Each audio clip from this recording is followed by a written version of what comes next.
ವೈರಿ ನಗರಗಳ ವಿಜಯಶಾಲಿ ಮಾರ್ಕಂಡೇಯನು ಹೇಳಿದನು. ಆ ಬುದ್ಧಿವಂತ ಮುನಿ ತಾರ್ಕ್ಷನು ವಿಚಾರಿಸಿದಾಗ ಸರಸ್ವತಿಯೂ ಸಹ ಹೀಗೆ ಹೇಳಿದ್ದಳು. ನೀನು ಅವಳ ಮಾತುಗಳನ್ನು ಕೇಳುತ್ತೀಯಾ? ಸೌಮ್ಯವಾದ ನಗುವಿನೊಂದಿಗೆ ಸರಸ್ವತಿ ತನ್ನ ಬುದ್ಧಿವಂತಿಕೆಯನ್ನು ಜಿಜ್ಞಾಸೆಯುಳ್ಳ ತಾರ್ಕ್ಷನೊಂದಿಗೆ ಹಂಚಿಕೊಳ್ಳಲು ಪ್ರಾರಂಭಿಸಿದಳು. ಅವನು ಅವಳನ್ನು ಕೇಳಿದನು, ಅತ್ಯುತ್ತಮ ಮಹಿಳೆ, ಇಲ್ಲಿ ಮನುಷ್ಯನು ಮಾಡಬೇಕಾದ ಅತ್ಯುತ್ತಮ ಕೆಲಸ ಯಾವುದು ಮತ್ತು ಅವನು ಸದ್ಗುಣದ ಮಾರ್ಗದಿಂದ ವಿಮುಖವಾಗದಂತೆ ಅವನು ಹೇಗೆ ವರ್ತಿಸಬೇಕು? ಓ ಸುಂದರ ಮಹಿಳೆ, ನೀನು ನಿರ್ದೇಶಿಸಿದಂತೆ ನಾನು ಸದ್ಗುಣದ ಮಾರ್ಗದಿಂದ ದೂರವಾಗದಂತೆ ನನಗೆ ಇದನ್ನೆಲ್ಲ ಹೇಳಿಗಾಕೆ ತನ್ನ ಪ್ರತಿಕ್ರಿಯೆಯನ್ನು ಪ್ರಾರಂಭಿಸಿದಾಗ ಸರಸ್ವತಿಯ ಕಣ್ಣುಗಳು ಸಹಾನುಭೂತಿಯಿಂದ ಹೊಳೆಯುತ್ತಿದ್ದವು. ವೇದಗಳ ಅಧ್ಯಯನದಲ್ಲಿ ತೊಡಗಿರುವವನು ಅವಳು ಹೇಳಿದಳು ಮತ್ತು ಪವಿತ್ರತೆ ಮತ್ತು ಸಮಚಿತ್ತದಿಂದ ತನ್ನ ಸರಿಯಾದ ಗೋಳದಲ್ಲಿ ಪರಮದೇವತ್ವವನ್ನು ಗ್ರಹಿಸುತ್ತಾನೆ. ಆಕಾಶ ಪ್ರದೇಶಗಳನ್ನು ಏರುತ್ತಾನೆ ಮತ್ತು ಅಮರರೊಂದಿಗೆ ಪರಮ ಸಂತೋಷವನ್ನು ಸಾಧಿಸುತ್ತಾನೆ. ಅವಳ ಮಾತುಗಳು ಶಾಂತವಾದ ಸಾಮ್ರಾಜ್ಯದ ಒಂದು ಎದ್ದುಕಾಣುವ ಚಿತ್ರಣವನ್ನು ಚಿತ್ರಿಸುತ್ತವೆ. ಅಲ್ಲಿ ಪವಿತ್ರ ಸರೋವರಗಳು ಚಿನ್ನದ ಆಭರಣಗಳಂತೆ ಮಿನುಗುತ್ತವೆ. ಅವರ ತೀರಗಳು ಸಂತೃಪ್ತಿಯಿಂದ ವಾಸಿಸುವ ಧಾರ್ಮಿಕ ಪುರುಷರಿಂದ ಅಲಂಕರಿಸಲ್ಪಟ್ಟಿವೆ. ಅವಳು ಮಾತನಾಡುವಾಗ ಸರಸ್ವತಿ ಆಧ್ಯಾತ್ಮಿಕ ಬೆಳವಣಿಗೆಯ ರಹಸ್ಯಗಳನ್ನು ಬಹಿರಂಗಪಡಿಸಿದಳು. ಯಾರು ಬ್ರಾಹ್ಮಣರಿಗೆ ದನಗಳನ್ನು ಕೊಡುತ್ತಾರೋ ಅವರು ಅತ್ಯುನ್ನತ ಪ್ರದೇಶಗಳನ್ನು ಸಾಧಿಸುತ್ತಾರೆ. ಎತ್ತುಗಳನ್ನು ನೀಡುವ ಮೂಲಕ ಅವರು ಸೌರ ಪ್ರದೇಶಗಳನ್ನು ತಲುಪುತ್ತಾರೆ. ಚಂದ್ರನ ಜಗತ್ತಿಗೆ ಬಟ್ಟೆಗಳನ್ನು ನೀಡುವ ಮೂಲಕ ಮತ್ತು ಚಿನ್ನವನ್ನು ನೀಡುವ ಮೂಲಕ ಅವರು ಅಮರ ಸ್ಥಿತಿಯನ್ನು ಸಾಧಿಸುತ್ತಾರೆ. ಆಕೆಯ ಮಾತುಗಳು ನಿಸ್ವಾರ್ಥ ಕ್ರಿಯೆಗಳ ಮಹತ್ವವನ್ನು ಒತ್ತಿ ಹೇಳುತ್ತವೆ. ಇದು ಮರಣಾನಂತರದ ಜೀವನದಲ್ಲಿ ಒಬ್ಬರ ಸ್ಥಾನಮಾನವನ್ನು ಹೆಚ್ಚಿಸುತ್ತದೆ. ತಾರ್ಕ್ಷನು ಕುತೂಹಲದಿಂದ ಆಲಿಸಿದನು. ಅವನ ಕಣ್ಣುಗಳು ಆಶ್ಚರ್ಯದಿಂದ ಅಗಲವಾದವು. ವೇದಗಳಲ್ಲಿ ಬೋಧಿಸಲಾಗಿರುವಂತೆ ಪವಿತ್ರ ಬೆಂಕಿಯನ್ನು ಕಾಪಾಡಿಕೊಳ್ಳುವ ನಿಯಮಗಳನ್ನು ವಿವರಿಸಲು ಅವನು ಸರಸ್ವತಿಯನ್ನು ಕೇಳಿದನು. ಸೌಮ್ಯವಾದ ತಲೆಯೊಂದಿಗೆ ಅವಳು ಈ ಪ್ರಾಚೀನ ಸಂಪ್ರದಾಯದ ಜಟಿಲತೆಗಳನ್ನು ವಿವರಿಸಲು ಪ್ರಾರಂಭಿಸಿದಳು. ತಾರ್ಕ್ಷ್ಯ ಅವಳು ಹೇಳಿದಳು, 7 ವರ್ಷಗಳ ಕಾಲ ಪವಿತ್ರವಾದ ಬೆಂಕಿಗೆ ಅರ್ಪಣೆಗಳನ್ನು ಸಲ್ಲಿಸುವಲ್ಲಿ ನಿರಂತರವಾಗಿರುವ ಸದ್ಗುಣಶೀಲ ವ್ಯಕ್ತಿ ತನ್ನ ಸ್ವಂತ ಕ್ರಿಯೆಯಿಂದ 7 ತಲೆಮಾರುಗಳವರೆಗೆ ಪವಿತ್ರನಾಗುತ್ತಾನೆ. ಮಾರ್ಕಂಡೇಯನು ಈ ಸಂಭಾಷಣೆಯನ್ನು ಹೇಳುವುದನ್ನು ಮುಗಿಸಿದಾಗ ಶ್ರದ್ಧೆಯ ಭಾವವು ಗಾಳಿಯನ್ನು ತುಂಬಿತು. ಕೇಳುಗರಿಗೆ ನಿಸ್ವಾರ್ಥ ಕ್ರಿಯೆಗಳ ಮಹತ್ವ, ಆಧ್ಯಾತ್ಮಿಕ ಬೆಳವಣಿಗೆ ಮತ್ತು ಪವಿತ್ರ ಸಂಪ್ರದಾಯಗಳ ನಿರ್ವಹಣೆಯ ಬಗ್ಗೆ ಆಳವಾದ ತಿಳುವಳಿಕೆ ಇತ್ತು. ದೂರದ ಯುಗದಲ್ಲಿ ಪಾಂಡುವಿನ ಬುದ್ಧಿವಂತ ಮಗನಾದ ಯುಧಿಷ್ಠಿರನು ಪೂಜ್ಯ ಬ್ರಾಹ್ಮಣನಾದ ಮಾರ್ಕಂಡೇಯನ ಸಲಹೆಯನ್ನು ಕೇಳಿದನು. ರಾಜನ ಕುತೂಹಲವನ್ನು ವೈವಸ್ವತ ಮನುವಿನ ದಂತಕಥೆ ಕೆರಳಿಸಿತು. ಆತನು ಸ್ವತಃ ಬ್ರಹ್ಮನಿಗೆ ಮಹಿಮೆಯಲ್ಲಿ ಸಮಾನನೆಂದು ಹೇಳಲಾಗುವ ಪ್ರಬಲ ಮತ್ತು ನೀತಿವಂತ ಋಷಿಯಾಗಿದ್ದನು. ಮಾರ್ಕಂಡೇಯನು ತನ್ನ ಕಥೆಯನ್ನು ಪ್ರಾರಂಭಿಸುತ್ತಾ, ವಿವಾಸನ ಮಗನಾದ ಮನು ಹೇಗೆ ಒಂದು ಕಾಲಿನ ಮೇಲೆ ನಿಂತು ಕೈ ಎತ್ತಿಕೊಂಡು ವಿಶಾಲ ಜುಜುಬೆ ಕಾಡಿನಲ್ಲಿ 10,000 ವರ್ಷಗಳ ಕಾಲ ತೀವ್ರ ತಪಸ್ಸು ಮಾಡಿದನೆಂಬುದನ್ನು ವಿವರಿಸುತ್ತಾನೆ. ಅವನ ತಲೆ ಬಾಗಿತು, ಕಣ್ಣುಗಳು ದೃಢವಾಗಿ ಮುಂದೆ ನೆಟ್ಟವು. ಅವನು ಊಹಿಸಿಕೊಳ್ಳಲಾಗದ ಕಷ್ಟಗಳನ್ನು ಸಹಿಸಿಕೊಂಡನು. ಆದರೂ ತನ್ನ ಭಕ್ತಿಯಲ್ಲಿ ಅಚಲನಾಗಿದ್ದನು. ಧ್ಯಾನದಲ್ಲಿ ಕುಳಿತಿದ್ದಾಗ ಭಯದಿಂದ ನಡುಗುತ್ತಿದ್ದ ಒಂದು ಸಣ್ಣ ಮೀನು ಆತನ ಬಳಿಗೆ ಈಜಿಕೊಂಡು ಬಂದಿತು. ನೀರಿನಲ್ಲಿ ಅಲೆದಾಡುವ ದೊಡ್ಡ ಪರಭಕ್ಷಕಗಳಿಂದ ತನ್ನನ್ನು ರಕ್ಷಿಸುವಂತೆ ಮೀನು ಮನುವನ್ನು ಬೇಡಿಕೊಂಡಿತು. ಅನುಕಂಪದಿಂದ ಚಲಿಸಿದ ಮನು ನಿಧಾನವಾಗಿ ಅದರ ನೀರಿನ ಮನೆಯಿಂದ ಮೀನುಗಳನ್ನು ಕಿತ್ತು ಮಣ್ಣಿನ ಪಾತ್ರೆಯಲ್ಲಿ ಇರಿಸಿದನು. ಸಮಯ ಕಳೆದಂತೆ ಮೀನು ಆಶ್ಚರ್ಯಕರ ಪ್ರಮಾಣದಲ್ಲಿ ಬೆಳೆಯಿತು. ಶೀಘ್ರದಲ್ಲೇ ಅದರ ಧಾರಕವನ್ನು ಮೀರಿಸಿ ಈಗ ಬೆಹೆಮೊತ್ ಆಗಿರುವ ಮೀನು ತನಗೆ ಹೊಸ ಮನೆಯನ್ನು ಕಂಡುಕೊಳ್ಳುವಂತೆ ಮನುವನ್ನು ಬೇಡಿಕೊಂಡಿತು. ಮನು ಸೌಮ್ಯವಾದ ಕೈಯಿಂದ ಮೀನನ್ನು ದೊಡ್ಡ ತೊಟ್ಟಿಗೆ ವರ್ಗಾಯಿಸಿದನು. ಆದರೆ ಅದು ಸಾಕಾಗಲಿಲ್ಲ. ಆ ಮೀನನ್ನು ಗಂಗಾ ನದಿಗೆ ಮತ್ತು ಅಂತಿಮವಾಗಿ ಸಾಗರದ ವಿಶಾಲ ಪ್ರದೇಶಕ್ಕೆ ಕೊಂಡೊಯ್ಯಲು ಕೇಳಿಕೊಂಡನು. ಪ್ರತಿ ಸ್ಥಳಾಂತರದೊಂದಿಗೆ ಮೀನು ಬೆಳೆಯುತ್ತಲೇ ಹೋಯಿತು. ಅದರ ಗಾತ್ರ ಮತ್ತು ವೈಭವವು ವಿಸ್ಮಯಕಾರಿಯಾಗಿತ್ತುವನು ಆ ಮೀನನ್ನು ಪ್ರೀತಿಯಿಂದ ಮತ್ತು ಕಾಳಜಿಯಿಂದ ನೋಡಿಕೊಂಡಾಗ ಅದು ಅವನಿಗೆ ಒಂದು ಆಳವಾದ ರಹಸ್ಯವನ್ನು ಬಹಿರಂಗಪಡಿಸಿತು. ಜಗತ್ತು ವಿನಾಶಕಾರಿ ಪ್ರವಾಹವನ್ನು ಎದುರಿಸಬೇಕಾಗಿತ್ತು ಮತ್ತು ಅವನ ಸೂಚನೆಗಳನ್ನು ಅನುಸರಿಸಿದವರು ಮಾತ್ರ ರಕ್ಷಿಸಲ್ಪಡುತ್ತಾರೆ. ಆ ಮೀನು ಮನೆಗೆ ಎಲ್ಲಾ ಸೃಷ್ಟಿಯ ಬೀಜಗಳನ್ನು ಸಂಗ್ರಹಿಸಿ ಹಿಮಾವತ್ ಪರ್ವತದ ಅತ್ಯುನ್ನತ ಶಿಖರವನ್ನು ಏರಲು ಒಂದು ಆರ್ಕ್ ಅನ್ನು ನಿರ್ಮಿಸಲು ಸೂಚನೆ ನೀಡಿತುವನು. ಈ ಕಾರ್ಯದ ಅಗಾಧತೆಗೆ ಹೆದರದೆ ಮೀನಿನ ನಿರ್ದೇಶನದಂತೆ ವಿವಿಧ ಬೀಜಗಳನ್ನು ಸಂಗ್ರಹಿಸಲು ಹೊರಟನು. ತನ್ನ ಭವ್ಯವಾದ ಹಡಗಿನಲ್ಲಿ ಪ್ರಕ್ಷುಬ್ಧ ನೀರನ್ನು ಹಾದು ಹೋಗುವಾಗ ಮೀನು ಮತ್ತೆ ಕಾಣಿಸಿಕೊಂಡಿತು. ಅದರ ದೇಹವು ಈಗ ಕೊಂಬುಗಳಿಂದ ಅಲಂಕರಿಸಲ್ಪಟ್ಟಿದೆ. ಮೀನು ವಿಶ್ವಾಸಘಾತುಕ ಅಲೆಗಳ ಮೂಲಕ ಅನ್ನು ಎಳೆದು ಮನು ಮತ್ತು 7 ಋಷಿಗಳನ್ನು ಸುರಕ್ಷಿತ ಸ್ಥಳಕ್ಕೆ ಕರೆದೊಯ್ಯಿತು. ಪ್ರವಾಹದ ನೀರು ಅಂತಿಮವಾಗಿ ಕಡಿಮೆಯಾದಾಗ ಮೀನು ತನ್ನ ಅಂತಿಮ ಮಾತುಗಳನ್ನು ಹೇಳಿತು. ನಾನು ಎಲ್ಲಾ ಜೀವಿಗಳ ಒಡೆಯನಾದ ಬ್ರಹ್ಮನಾಗಿದ್ದೇನೆ. ನಿಮ್ಮನ್ನು ವಿನಾಶದಿಂದ ರಕ್ಷಿಸಲು ನಾನು ಈ ರೂಪವನ್ನು ಪಡೆದುಕೊಂಡಿದ್ದೇನೆ. ವೈವಸ್ವತ ಮನು ಭ್ರಮೆಯ ಗ್ರಹಿಕೆಯಿಂದ ಮುಕ್ತವಾದ ಹೊಸ ಜಗತ್ತನ್ನು ಸೃಷ್ಟಿಸುತ್ತಾನೆ. ಆ ನಿಗೂಢ ಮಾತುಗಳೊಂದಿಗೆ ಮೀನು ಕಣ್ಮರೆಯಾಯಿತು.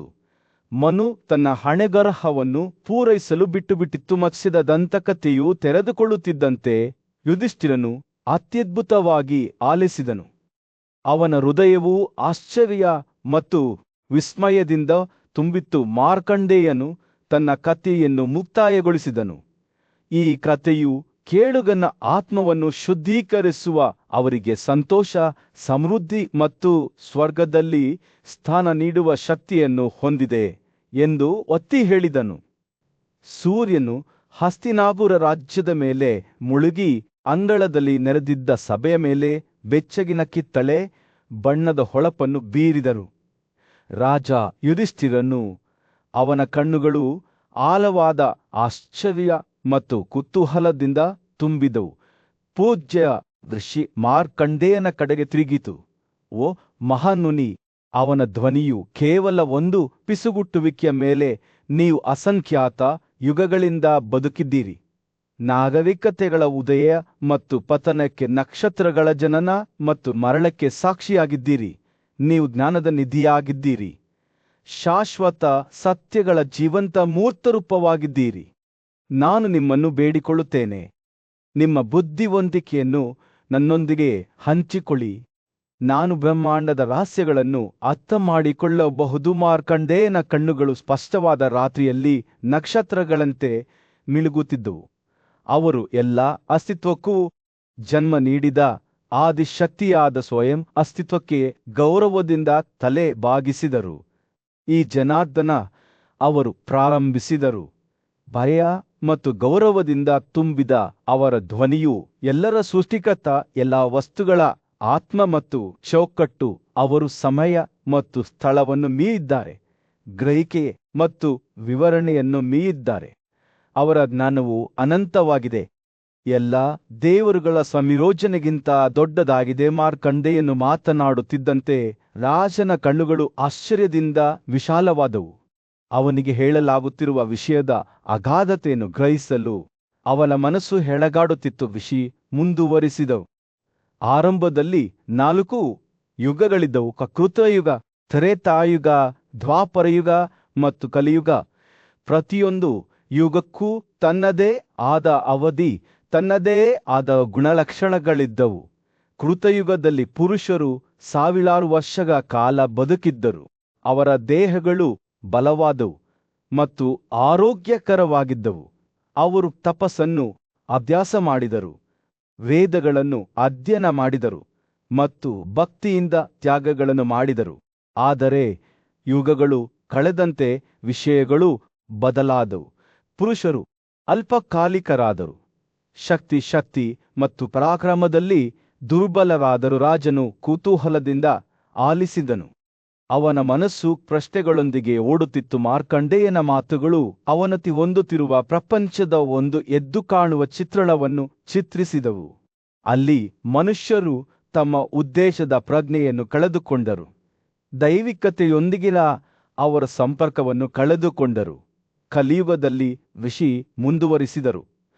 ಪುರುಷರು ಭಾಷಣದಲ್ಲಿ ಸುಳ್ಳುತನಕ್ಕೆ ವ್ಯಸನಿಯಾಗುತ್ತಾರೆ, ತ್ಯಾಗ ಮಾಡುತ್ತಾರೆ ಮತ್ತು ಉಡುಗೊರೆಗಳನ್ನು ಪ್ರಧಾನರ ಬದಲು ಪ್ರತಿನಿಧಿಗಳು ಮಾಡುತ್ತಾರೆ. ಬ್ರಾಹ್ಮಣರು ಶೂದ್ರರಿಗೆ ಮೀಸಲಾದ ಕಾರ್ಯಗಳನ್ನು ಮಾಡುತ್ತಾರೆ, ಆದರೆ ಶೂದ್ರರು ಧಾರ್ಮಿಕ ಕಾರ್ಯಗಳನ್ನು ಮಾಡುತ್ತಾರೆ. ಪ್ರಪಂಚದ ಹಾದಿಯೇ ತಲೆಕೆಳರಾಗುತ್ತದೆ. ಮಾರ್ಕಂಡೇಯನು ಮಾತನಾಡುತ್ತಿದ್ದಂತೆ ಸಭೆಯ ಮೇಲೆ ಮುನ್ಸೂಚನೆಯ ಭಾವವು ನೆಲೆಗೊಂಡಿತು. ರಾಜನ ಕಣ್ಣುಗಳು ಆತಂಕದಿಂದ ಭಾರವಾದವು.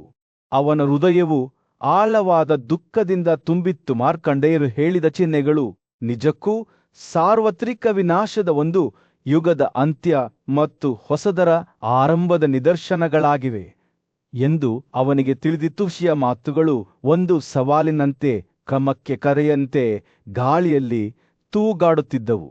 ರಾಜನು ತನ್ನ ಮೇಲೆ ಜವಾಬ್ದಾರಿಯ ಭಾವನೆಯನ್ನು, ಪ್ರಾಚೀನ ಸಂಪ್ರದಾಯಗಳನ್ನು ಸಂರಕ್ಷಿಸುವ ಕರ್ತವ್ಯದ ಪ್ರಜ್ಞೆಯನ್ನು, ತನ್ನ ಪೂರ್ವಜರ ಮೌಲ್ಯಗಳನ್ನು ಎತ್ತಿ ಹಿಡಿಯುವ ಭಾವವನ್ನು ಹೊಂದಿದ್ದನು. ತನಗೆ ಬಹಳಷ್ಟು ಇದೆ ಎಂದು ಆತನಿಗೆ ತಿಳಿದಿತ್ತು. ಮಾರ್ಕಂಡೇಯನು ಶಾಂತವಾದ ಧ್ವನಿಯಲ್ಲಿ ಮಾತನಾಡಲು ಪ್ರಾರಂಭಿಸಿದಾಗ ಸೂರ್ಯನು ಶಾಂತವಾದ ಭೂಪ್ರದೇಶದ ಮೇಲೆ ಉದಯಿಸಲಿಲ್ಲ. ದೇವತೆ ನನಗೆ ಗೋಬ್ರಾಹ್ಮಣ, ದೇವರುಗಳೂ ಸಹ ನನ್ನನ್ನು ನಿಜವಾಗಿಯೂ ತಿಳಿದಿಲ್ಲ ಎಂದು ಹೇಳಿದರು. ಆದರೆ ನನ್ನ ಉಪಸ್ಥಿತಿಯಿಂದ ನೀವು ತೃಪ್ತರಾಗಿರುವ ಕಾರಣ ನಾನು ಬ್ರಹ್ಮಾಂಡವನ್ನು ಹೇಗೆ ಸೃಷ್ಟಿಸಿದೆನೆಂದು ನಾನು ನಿಮಗೆ ತಿಳಿಸುತ್ತೇನೆ. ಅವನು ಮಾತನಾಡುವಾಗ ಅವನ ಕಣ್ಣುಗಳು ಸಮಯದ ಆಳವನ್ನು ನೋಡುವಂತೆ ಕಾಣುತ್ತಿದ್ದವು. ಪ್ರಾಚೀನ ಕಾಲದಲ್ಲಿ ನಾನು ನೀರನ್ನು ನಾರಾ ಎಂದು ಕರೆಯುತ್ತಿದ್ದೆ ಮತ್ತು ಅವು ಎಂದೆಂದಿಗೂ ನನ್ನ ಮನೆಯಾಗಿರುವುದರಿಂದ ನನಗೆ ನಾರಾಯಣ ಎಂದು ಹೆಸರಿಸಲಾಯಿತು. ನೀರಿನ ವಾಸಸ್ಥಾನ. ಅವನ ಧ್ವನಿಯು ಬಲವಾಯಿತು ಮತ್ತು ಅವನ ಮಾತುಗಳು ಸೌಮ್ಯವಾದ ಗಾಳಿಯಾಗಿ ಮಾರ್ಪಟ್ಟವು. ಅದು ಹತ್ತಿರದ ಮರಗಳ ಎಲೆಗಳನ್ನು ತೂಗಾಡುತ್ತಿತ್ತು. ನಾನೇ ಎಲ್ಲಾ ವಸ್ತುಗಳ ಮೂಲ, ಶಾಶ್ವತ, ಅಪರಿವರ್ತನೀಯ. ಅವರು ಮುಂದುವರಿಸಿದರು, ನಾನು ಎಲ್ಲಾ ಅಸ್ತಿತ್ವವನ್ನು ಸೃಷ್ಟಿಸಿದೆ ಮತ್ತು ಸಮಯ ಬಂದಾಗ ಅದನ್ನು ನಾಶಪಡಿಸುವವನು ನಾನು ಆಗಿದ್ದೇನೆ. ಮಾರ್ಕಂಡೇಯನ ವಿವಿಧ ರೂಪಗಳು ಮತ್ತು ಹೆಸರುಗಳ ಬಗ್ಗೆ ಮಾತನಾಡುವಾಗ ಅವನ ಕಣ್ಣುಗಳು ಹೊಳೆಯುತ್ತಿದ್ದವು. ವಿಷ್ಣುಬ್ರಹ್ಮ ಸಕ್ರ ವೈಶ್ರವಣ ಯಮ ಶಿವ ಸುಮ ಕಶ್ಯಪ ಪ್ರತಿಯೊಂದೂ ಅವನ ಅನಂತ ಅಸ್ತಿತ್ವದ ಒಂದು ಅಂಶವಾಗಿದೆ. ಅವರು ಮಾತನಾಡುವಾಗ ಅವರ ಸುತ್ತಲಿನ ಗಾಳಿಯು ಮಿನುಗಲು ಪ್ರಾರಂಭಿಸಿತು ಮತ್ತು ವಾಸ್ತವದ ಬಟ್ಟೆಯು ಅವರ ಕಣ್ಣುಗಳ ಮುಂದೆ ತೆರೆದುಕೊಳ್ಳುವಂತೆ ತೋರುತ್ತಿತ್ತು. ನಾನು ಎಲ್ಲ ಜೀವಿಗಳ ಹೃದಯಗಳಲ್ಲಿ ಉರಿಯುವ ಜ್ವಾಲೆಯಾಗಿದ್ದೇನೆ ಎಂದು ಮಾರ್ಕಂಡೇಯ ಹೇಳಿದರು. ಅವರ ಧ್ವನಿಯು ಈಗ ಮೃದುವಾಗಿ ಬೆಳೆಯುತ್ತಿದೆ. ನಾನು ಸೂರ್ಯ, ಚಂದ್ರ, ನಕ್ಷತ್ರಗಳು ಇವೆಲ್ಲವೂ ನನ್ನ ವಿಶಾಲ ವ್ಯಾಪ್ತಿಯೊಳಗಿನ ಸಣ್ಣ ಕಿಡಿಗಳು ಮಾತ್ರ. ಅವನು ಸ್ವಲ್ಪ ಹೊತ್ತು ನಿಲ್ಲಿಸಿದನು ಮತ್ತು ಒಂದು ಕ್ಷಣ ಅವರಿಬ್ಬರ ನಡುವೆ ಮೌನ ಆವರಿಸಿತು. ನಂತರ ಸೌಮ್ಯವಾದ ನಗುವಿನೊಂದಿಗೆ ಅವನು ಮುಂದುವರಿಸಿದನು, ಆದ್ದರಿಂದ ಓ ಬ್ರಾಹ್ಮಣನೇ, ನಾನು ನಿನಗೆ ಬ್ರಹ್ಮಾಂಡದ ರಹಸ್ಯಗಳನ್ನು ಬಹಿರಂಗಪಡಿಸಿದ್ದೇನೆ. ಸತ್ಯದಾನ, ತಪಸ್ಸು ಮತ್ತು ಎಲ್ಲಾ ಜೀವಿಗಳ ಬಗೆಗಿನ ನಿರುಪದ್ರವತೆಯ ಮೂಲಕ ಮನುಷ್ಯರು ಏನನ್ನು ಪಡೆಯುತ್ತಾರೋ ಅದೆಲ್ಲವೂ ನನ್ನ ವ್ಯವಸ್ಥೆಗಳಿಂದಾಗಿದೆ ಎಂದು ತಿಳಿದುಕೋ. ಮಾರ್ಕಂಡೇಯನು ಮಾತನಾಡುವುದನ್ನು ಮುಗಿಸಿದಾಗ ಗಾಳಿಯು ತನ್ನ ಸಾಮಾನ್ಯ ನಿಶ್ಚಲತೆಗೆ ಮರಳುವಂತೆ ತೋರುತ್ತಿತ್ತು. ಮರಗಳು ಮತ್ತೊಮ್ಮೆ ಎತ್ತರವಾಗಿ ನಿಂತವು. ಅವುಗಳ ಎಲೆಗಳು ಸೌಮ್ಯವಾದ ಗಾಳಿಯಲ್ಲಿ ಮೃದುವಾಗಿ ತೂಗಾಡುತ್ತಿದ್ದವು. ಆದರೆ ಒಂದು ಕ್ಷಣ ಅಲ್ಲಿಗೊಂದು ಆಶ್ಚರ್ಯದ ಭಾವನೆ ಉಳಿದುಕೊಂಡಿತು. ವಾಸ್ತವದ ಬಟ್ಟೆಯನ್ನು ಅವರಿಗೆ ಬಹಿರಂಗಪಡಿಸಲಾಗಿದೆ ಎಂಬ ಭಾವನೆ. ಮಾರ್ಕಂಡೇಯನ ಕಣ್ಣುಗಳು ಕಿಡಿಗೇಡಿತನದ ಸೂಚನೆಯಿಂದ ಹೊಳೆಯುತ್ತಿದ್ದವು. ಆದ್ದರಿಂದ ಓ ಬ್ರಾಹ್ಮಣ, ಸದ್ಗುಣ ಮತ್ತು ನೈತಿಕತೆ ಕಡಿಮೆಯಾದಾಗ ಮತ್ತು ಪಾಪ ಮತ್ತು ಅನೈತಿಕತೆ ಹೆಚ್ಚಾದಾಗ ನಾನು ನನ್ನನ್ನು ಹೊಸ ರೂಪಗಳಲ್ಲಿ ಸೃಷ್ಟಿಸಿಕೊಳ್ಳುತ್ತೇನೆ ಎಂದು ನೀವು ತಿಳಿದಿರಬೇಕು. ತದನಂತರ ನಾನು ಎಲ್ಲಾ ದುಷ್ಟತೆಗಳನ್ನು ನಿರ್ಮೂಲನೆ ಮಾಡುವ ಮೂಲಕ ಶಾಂತಿಯನ್ನು ಪುನಃಸ್ಥಾಪಿಸಲು ಸದೃಢಶೀಲ ವ್ಯಕ್ತಿಗಳ ಕುಟುಂಬಗಳಲ್ಲಿ ನನ್ನ ಜನ್ಮವನ್ನು ತೆಗೆದುಕೊಳ್ಳುತ್ತೇನೆ. ಸೂರ್ಯನು ಆಕಾಶದಲ್ಲಿ ತನ್ನ ಆರೋಹಣವನ್ನು ಮುಂದುವರೆಸಿದಾಗ ಮಾರ್ಕಂಡೇಯನ ಮಾತುಗಳು ಸೌಮ್ಯವಾದ ಮಂಜಿನಂತೆ ಮಾಯವಾಗುತ್ತಿದ್ದವು. ಆದರೆ ಒಂದು ವಿಷಯ ಸ್ಪಷ್ಟವಾಗಿತ್ತುವ, ದೇವತೆ ತನ್ನ ಅನಂತ ಅಸ್ತಿತ್ವದ ರಹಸ್ಯಗಳನ್ನು ಅವರಿಗೆ ಬಹಿರಂಗಪಡಿಸಿದ್ದನು ಮತ್ತು ಅದು ಅವರೊಂದಿಗೆ ಶಾಶ್ವತವಾಗಿ ಉಳಿಯುವ ಒಂದು ಬಹಿರಂಗವಾಗಿದೆ. ಅವರ ನಡುವಿನ ಮೌನವು ಈಗ ಗಾಢವಾಗುತ್ತಾ ಹೋಯಿತು. ಬ್ರಹ್ಮಾಂಡದ ಭಾರವೇ ಸಮತೋಲನದಲ್ಲಿ ತೂಗಾಡುತ್ತಿರುವಂತೆ ಮತ್ತು ಇನ್ನೂ ಸಂಜೆಯ ಸಮಯದಲ್ಲಿ ಕುಂತಿಯ ಬುದ್ಧಿವಂತ ಮಗ ಯುಧಿಷ್ಠಿರನು ಭೃಗು ವಂಶದ ಪೂಜ್ಯ ಋಷಿಯಾದ ಮಾರ್ಕಂಡೇಯನ ಸಲಹೆಯನ್ನು ಕೇಳಿದನು. ಯುಗಗಳ ಮಹಾಚಕ್ರದಲ್ಲಿ ಸೃಷ್ಟಿ ಮತ್ತು ವಿನಾಶದ ರಹಸ್ಯಗಳನ್ನು ಅವನೊಂದಿಗೆ ಹಂಚಿಕೊಂಡ ಮುನಿಯ ಕಥೆಗಳು ರಾಜನ ಕುತೂಹಲವನ್ನು ಕೆರಳಿಸಿದವು. ಅವರು ಪ್ರಶಾಂತವಾದ ಬೆಟ್ಟದ ಮೇಲೆ ಎಲೆಗಳ ಮೃದುವಾದ ಸರಳು ಮತ್ತು ಪಕ್ಷಿಗಳ ಸಿಹಿ ಹಾಡುಗಳಿಂದ ಸುತ್ತುವರೆದಿರುವಾಗ ಯುಧಿಷ್ಠಿರನು ಮಾರ್ಕಂಡೇಯನನ್ನು ಕಾಳಿ ಯುಗದ ನಿಗೂಢತೆಗಳನ್ನು ಬಹಿರಂಗಪಡಿಸಲು ಕೇಳಿಕೊಂಡನು. ಅವನು ತನ್ನ ಪ್ರವಚನವನ್ನು ಪ್ರಾರಂಭಿಸಿದಾಗ ಋಷಿಯ ಕಣ್ಣುಗಳು ಆಳವಾದ ತಿಳುವಳಿಕೆಯಿಂದ ಹೊಳೆಯುತ್ತಿದ್ದವು. ಪ್ರಪಂಚವು ಕತ್ತಲೆಗೆ ಇಳಿಯುವುದನ್ನು ಎದ್ದು ಕಾಣುವ ಚಿತ್ರಣವನ್ನು ಚಿತ್ರಿಸುವ ಪದಗಳ ವಸ್ತ್ರವನ್ನು ನೇಯ್ದ ಮಾರ್ಕಂಡೇಯನು ಹೇಳಿದಂತೆ ಕೃತ ಯುಗದಲ್ಲಿ ಎಲ್ಲವೂ ಶುದ್ಧ ಮತ್ತು ಕಳಂಕಯುತವಾಗಿತ್ತು. 4 ಗಟ್ಟಿಮುಟ್ಟಾದ ಕಾಲುಗಳನ್ನು ಹೊಂದಿದ್ದ ಗೂಳಿಯಂತೆ ನೈತಿಕತೆಯು ಎತ್ತರವಾಗಿತ್ತು. ಜೀವನದ ಪ್ರತಿಯೊಂದು ಅಂಶದಲ್ಲೂ ಅದರ ಉಪಸ್ಥಿತಿಯನ್ನು ಅನುಭವಿಸಿತು. ಆದರೆ ನಾವು ತ್ರೇತಾ ಯುಗವನ್ನು ಪ್ರವೇಶಿಸುತ್ತಿದ್ದಂತೆ ಪಾಪವು ಹಿಡಿದುಕೊಂಡಿತು ಮತ್ತು ನೈತಿಕತೆಯು ಒಂದು ಕಾಲನ್ನು ಕಳೆದುಕೊಂಡಿತು. ಅದು ಉಳಿದ 3 ಸ್ತಂಭಗಳ ಮೇಲೆ ಎಡವಿಹೋಯಿತು. ದ್ವಾಪರ ಯುಗದಲ್ಲಿ ಪಾಪ ಮತ್ತು ನೈತಿಕತೆಯು ಹೆಣೆದುಕೊಂಡಿತು. ಪ್ರತಿಯೊಂದೂ ಇನ್ನೊಂದನ್ನು ಬೆಂಬಲಿಸುತ್ತಿದ್ದವು. ಆದರೆ ಪ್ರಬಲವಾಗಿರಲಿಲ್ಲ. ಯುಧಿಷ್ಠಿರನು ಕೂಲಂಕಷವಾಗಿ ಆಲಿಸುತ್ತಿದ್ದಂತೆ ಮಾರ್ಕಂಡೇಯನ ಮಾತುಗಳು ಪಿಸುಗುಟ್ಟಿದ ರಹಸ್ಯದಂತೆ ಗಾಳಿಯಲ್ಲಿ ತೂಗಾಡುತ್ತಿದ್ದವು. ಋಷಿ ಮುಂದುವರಿಸಿದ, ಕಾಳಿ ಯುಗದಲ್ಲಿ ನೈತಿಕತೆಯು ಕೇವಲ ಒಂದು ಕಾಲಿನೊಂದಿಗೆ ತನ್ನ ಹಿಂದಿನ ಆತ್ಮದ ನೆರಳಾಗಿ ಉಳಿಯುತ್ತದೆ. ಪಾಪ ಮತ್ತು ವಂಚನೆಯ ಅಗಾಧ ಅಲೆಗಳ ನಡುವೆ ತನ್ನ ಅಸ್ತಿತ್ವವನ್ನು ಕಾಪಾಡಿಕೊಳ್ಳಲು ಅದು ಹೆಣಗಾಡುತ್ತದೆ. ಮಾರ್ಕಂಡೇಯನು ಮಾತನಾಡುವಾಗ ಅವನ ಧ್ವನಿಯು ಯುಧಿಷ್ಠಿರನ ಮನಸ್ಸಿನಲ್ಲಿ ಎದ್ದು ಕಾಣುವ ಚಿತ್ರಣಗಳನ್ನು ಚಿತ್ರಿಸಿತು. ಬ್ರಾಹ್ಮಣರು, ಕ್ಷತ್ರಿಯರು, ವೈಶ್ಯರು ಮತ್ತು ಶೂದ್ರರು ಎಲ್ಲರೂ ಕತ್ತಲೆಗೆ ಬಲಿಯಾಗುವ, ಅವರ ಸದ್ಗುಣಗಳು ಸಂಕುಚಿತಗೊಳ್ಳುವ ಮತ್ತು ತಪಸ್ಸು ಮತ್ತು ಸತ್ಯದಿಂದ ದೂರವಾಗುವಂತಹ ಪ್ರಪಂಚವನ್ನು ಅವನು ಕಲ್ಪಿಸಿಕೊಂಡನು. ಒಂದು ಕಾಲದಲ್ಲಿ ಗೌರವಿಸಲ್ಪಟ್ಟ ಆಚರಣೆಗಳು ಮತ್ತು ಯಜ್ಞಗಳು ದುರಾಶೆ ಮತ್ತು ಅಜ್ಞಾನಕ್ಕೆ ದಾರಿ ಮಾಡಿಕೊಡುತ್ತಿದ್ದವು. ಈ ನಿರ್ಜನ ಭೂಪ್ರದೇಶದಲ್ಲಿ ಮನುಷ್ಯರು ಮೀನು ಮತ್ತು ಹಾಲು ಆಡುಗಳು ಮತ್ತು ಕುರಿಗಳ ಮೇಲೆ ಬದುಕುತ್ತಿದ್ದರು, ಏಕೆಂದರೆ ಹಸುಗಳು ಅಳಿವಿನಂಚಿನಲ್ಲಿರುತ್ತವೆ. ಅವರು ಹುಲ್ಲನ್ನು ಎಳೆಯಲು ಮತ್ತು ಹೊರೆಗಳನ್ನು ಹೊತ್ತುಕೊಳ್ಳಲು ಚಿಕ್ಕ ಕರುಗಳನ್ನು ನೇಮಿಸಿಕೊಂಡು ತಗ್ಗು ಪ್ರದೇಶಗಳನ್ನು ಬೆಳೆಯುತ್ತಿದ್ದರು. ಮಕ್ಕಳು ತಮ್ಮ ತಂದೆಗಳನ್ನು ಕೊಲ್ಲುತ್ತಿದ್ದರು ಮತ್ತು ತಂದೆ ತಮ್ಮ ಪುತ್ರರನ್ನು ಹಿಂಸೆಯನ್ನು ಎದುರಿಸದೆ ಕೊಲ್ಲುತ್ತಿದ್ದರು. ಪ್ರಪಂಚವು ಮ್ಲೇಚ್ಛ ನಡವಳಿಕೆ, ಕಲ್ಪನೆಗಳು, ಸಮಾರಂಭಗಳು ಮತ್ತು ತ್ಯಾಗಗಳಿಂದ ತುಂಬಿರುತ್ತದೆ ಮತ್ತು ಸಂತೋಷವು ಕಣ್ಮರೆಯಾಗುತ್ತದೆ. ಮಾರ್ಕಂಡೇಯನ ಕಥೆಯು ತೆರೆದುಕೊಳ್ಳುತ್ತಿದ್ದಂತೆ ಯುಧಿಷ್ಠಿರನು ಭವಿಷ್ಯವನ್ನು ಕಂಡನು. ಅಲ್ಲಿ ಅಜ್ಞಾನ ಮತ್ತು ದುರಹಂಕಾರದಿಂದ ಕುರುಡರಾಗಿದ್ದ ರಾಜರು ಪರಸ್ಪರರ ಪ್ರಾಣವನ್ನು ತೆಗೆದುಕೊಳ್ಳುವಂತೆ ಒಬ್ಬರಿಗೊಬ್ಬರು ಸವಾಲು ಹಾಕಿಕೊಳ್ಳುತ್ತಿದ್ದರು. ಕ್ಷತ್ರಿಯರು ಭೂಮಿಯ ಮುಳ್ಳುಗಳಾಗುತ್ತಾರೆ, ಕರುಣೆ ಅಥವಾ ಸಹಾನುಭೂತಿಯಿಲ್ಲದೆ ಶಿಕ್ಷೆಗಳನ್ನು ನೀಡುತ್ತಾರೆ.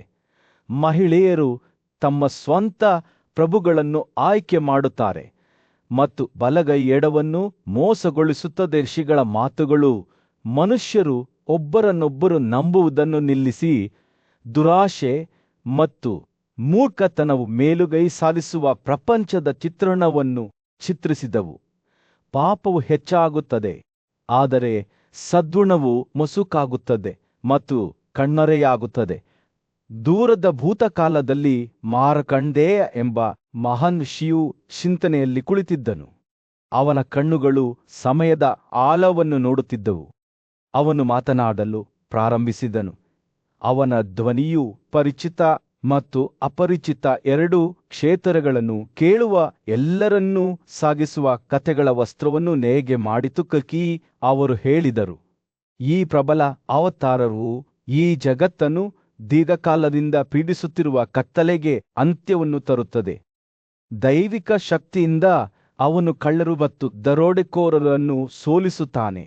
ಭೂಮಿಗೆ ಸುವ್ಯವಸ್ಥೆ ಮತ್ತು ನೀತಿಯನ್ನು ಪುನಃಸ್ಥಾಪಿಸುತ್ತಾನೆ. ಮಾರ್ಕಂಡೇಯನ ಮಾತುಗಳು ಕಲ್ಕಿಯ ವಿಜಯದ ಒಂದು ಎದ್ದುಕಾಣುವ ಚಿತ್ರಣವನ್ನು ಚಿತ್ರಿಸುತ್ತವೆ. ಮಹಾನ್ ಕುದುರೆ ಬಲಿ ಅಲ್ಲಿ ಭೂಮಿಯನ್ನು ಬ್ರಾಹ್ಮಣರಿಗೆ ಉಡುಗೊರೆಯಾಗಿ ನೀಡಲಾಗುತ್ತದೆ.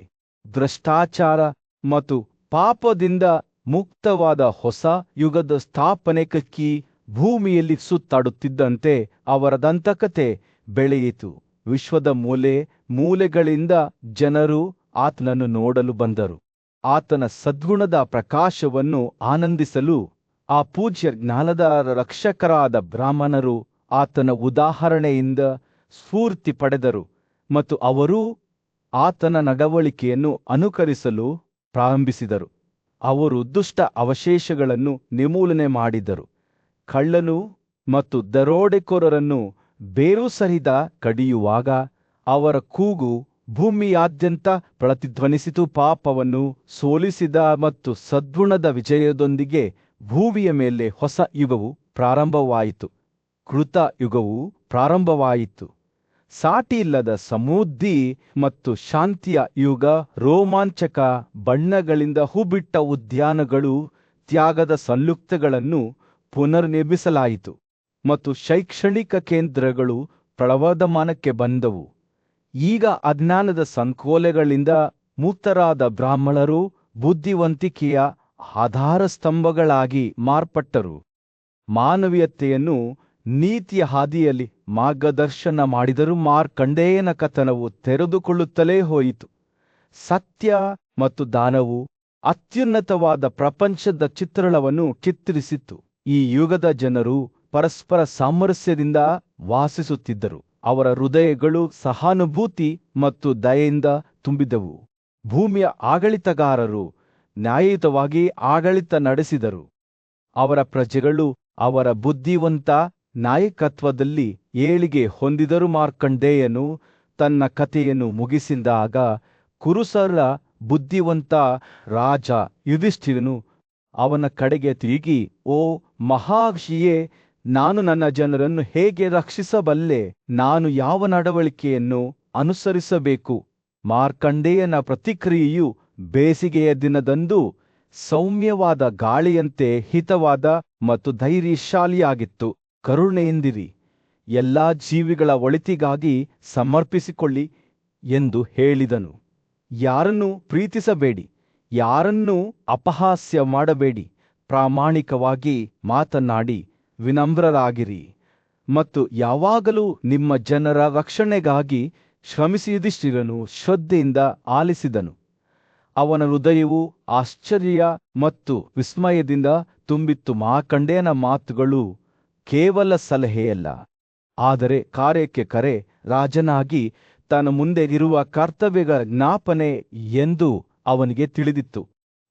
ಆದ್ದರಿಂದ ಉದ್ದೇಶ ಮತ್ತು ದೃಢನಿಶ್ಚಯದ ಪ್ರಜ್ಞೆಯೊಂದಿಗೆ ಅವನು ನಿಗದಿಪಡಿಸಿದ ಮಾರ್ಗವನ್ನು ಅನುಸರಿಸಲು ಪ್ರತಿಜ್ಞೆ ಮಾಡಿದನು. ಸೂರ್ಯನು ದಿಗಂತದ ಕೆಳಗೆ ಮುಳುಗಿ ಸಭೆಯ ಮೇಲೆ ಬೆಚ್ಚಗಿನ ಹೊಳಪನ್ನು ಬೀಸಿದಾಗ ಮಾರ್ಕಂಡೇಯನ ಮಾತುಗಳು ಅವರ ಹೃದಯದಲ್ಲಿ ಪ್ರತಿಧ್ವನಿಸುತ್ತಲೇ ಇದ್ದವು. ಹಚ್ಚ ಹಸಿರಿನ ಕಾಡಿನಲ್ಲಿ ಇಕ್ಷ್ವಾಕು ರಾಜವಂಶದ ಪ್ರಬಲ ರಾಜನಾದ ಪರೀಕ್ಷಿತನು ದ್ವಿಕೆಯನ್ನು ಬೆನ್ನಟ್ಟುತ್ತಾ ಕುದುರೆಯ ಮೇಲೆ ಏಕಾಂಗಿಯಾಗಿ ಸವಾರಿ ಮಾಡುತ್ತಿದ್ದನು. ಅವನ ದಣಿವು ಮತ್ತು ಹಸಿವು ಅವನನ್ನು ಪ್ರಶಾಂತವಾದ ತೊಟ್ಟಿಗೆ ಕರೆದೊಯ್ಯಿತು. ಅಲ್ಲಿ ಅವನು ತನ್ನನ್ನು ಮತ್ತು ತನ್ನ ಕುದುರೆಯನ್ನು ರಿಫ್ರೆಶ್ ಮಾಡಿಕೊಂಡನು.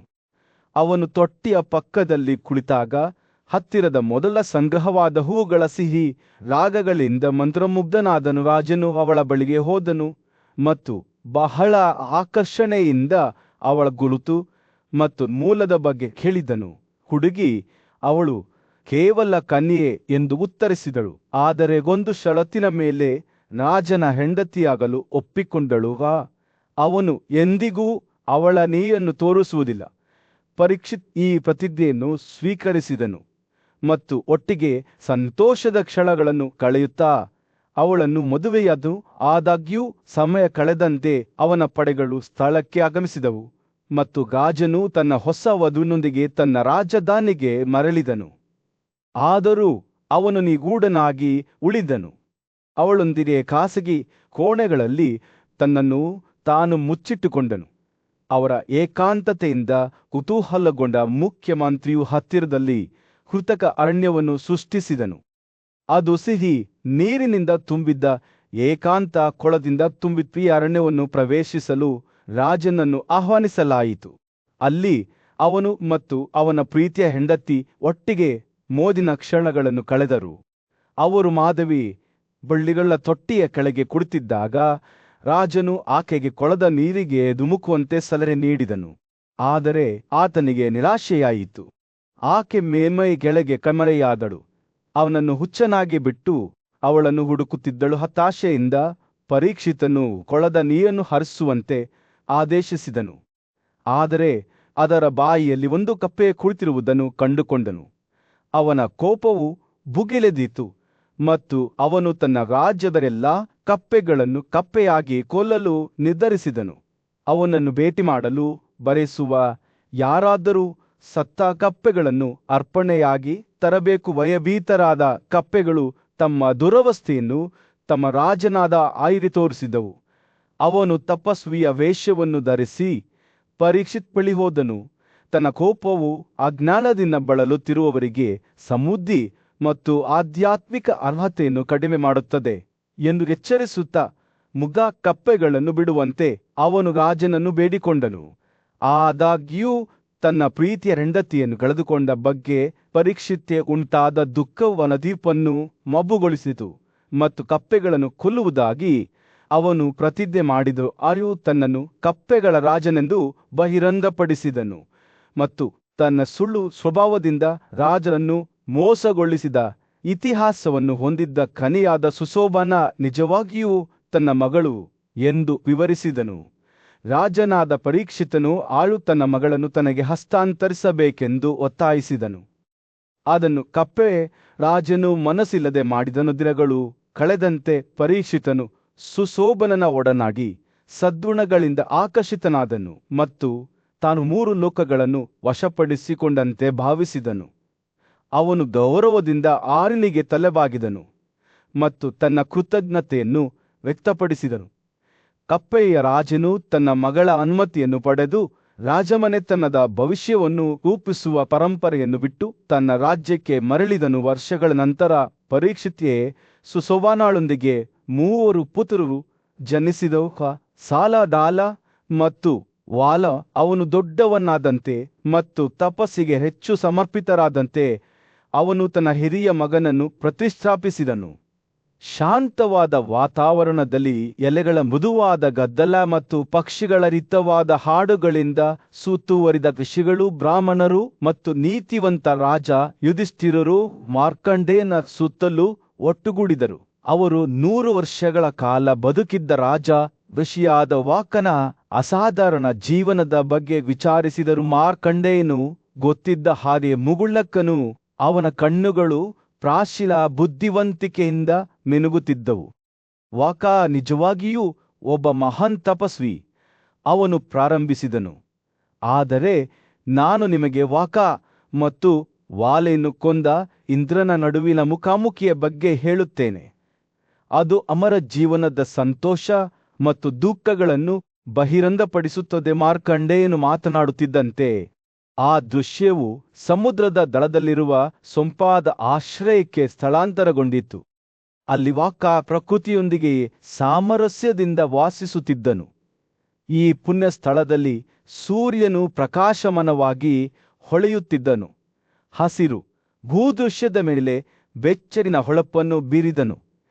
ಇಂದ್ರನು ತನ್ನ ಭವ್ಯವಾದ ಆನೆಯಾದ ಐರಾವತದ ಮೇಲೆ ಕುಳಿತು ಮೇಲಿನಿಂದ ತನ್ನ ರಾಜ್ಯವನ್ನು ವೀಕ್ಷಿಸಿದನು. ಅವನ ಕಣ್ಣುಗಳು ಅಭಿವೃದ್ಧಿ ಹೊಂದುತ್ತಿರುವ ಪಟ್ಟಣಗಳು ಮತ್ತು ಹಳ್ಳಿಗಳ ಮೇಲೆ ಸುತ್ತುತ್ತಿದ್ದವು. ಅಲ್ಲಿ ಜನರು ಶಾಂತಿ ಮತ್ತು ಸಮೃದ್ಧಿಯಿಂದ ವಾಸಿಸುತ್ತಿದ್ದರು. ಅವನು ವಾಕನ ಆಶ್ರಯವನ್ನು ನೋಡುತ್ತಿರುವಾಗ ಇಂದ್ರನು ಮೃದುವಾದ ಹುಲ್ಲಿನ ಮೇಲೆ ತನ್ನ ಹೆಜ್ಜೆಗುರುತುಗಳನ್ನು ಮೃದುವಾಗಿ ಇಟ್ಟುಕೊಂಡು ಭೂಮಿಗೆ ಇಳಿದನು.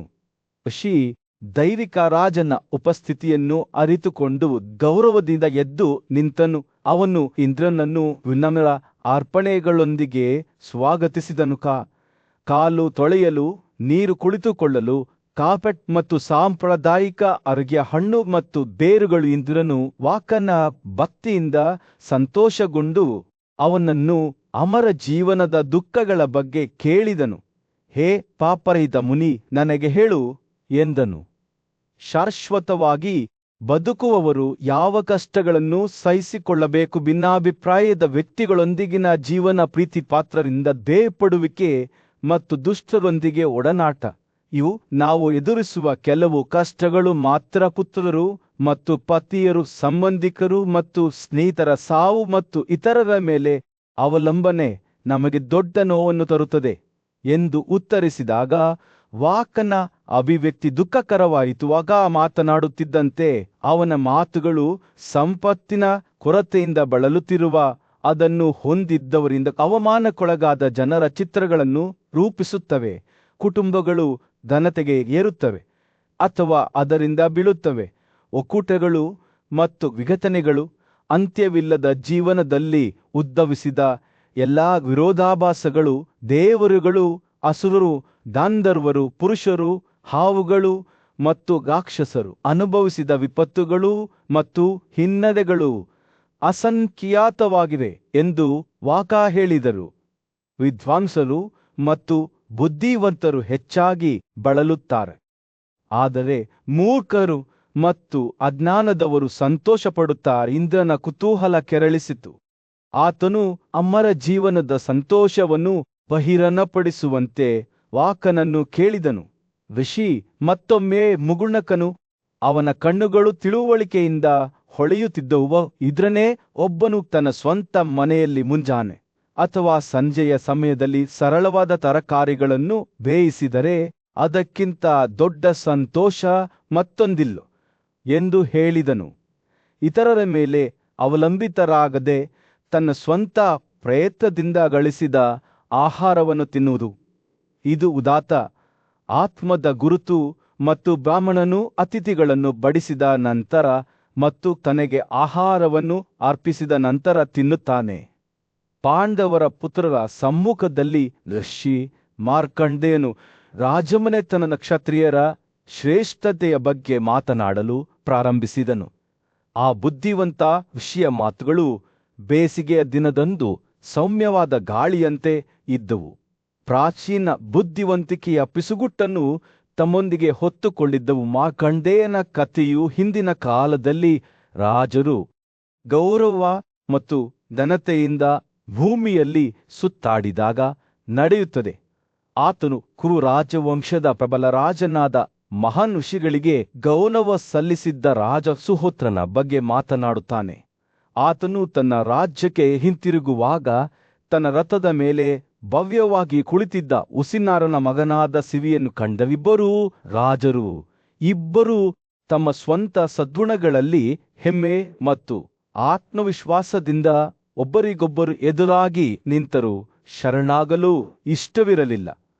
ಅವರ ಕಣ್ಣುಗಳು ಮೌನ ಸವಾಲಿನಲ್ಲಿ ಮುಚ್ಚಿದ್ದವು. ಪ್ರಪಂಚದ ಭವಿಷ್ಯವು ಯಾರು ಮೊದಲು ದಾರಿ ಮಾಡಿಕೊಡುತ್ತಾರೆ ಎಂಬುದರ ಮೇಲೆ ಅವಲಂಬಿತವಾಗಿದೆ.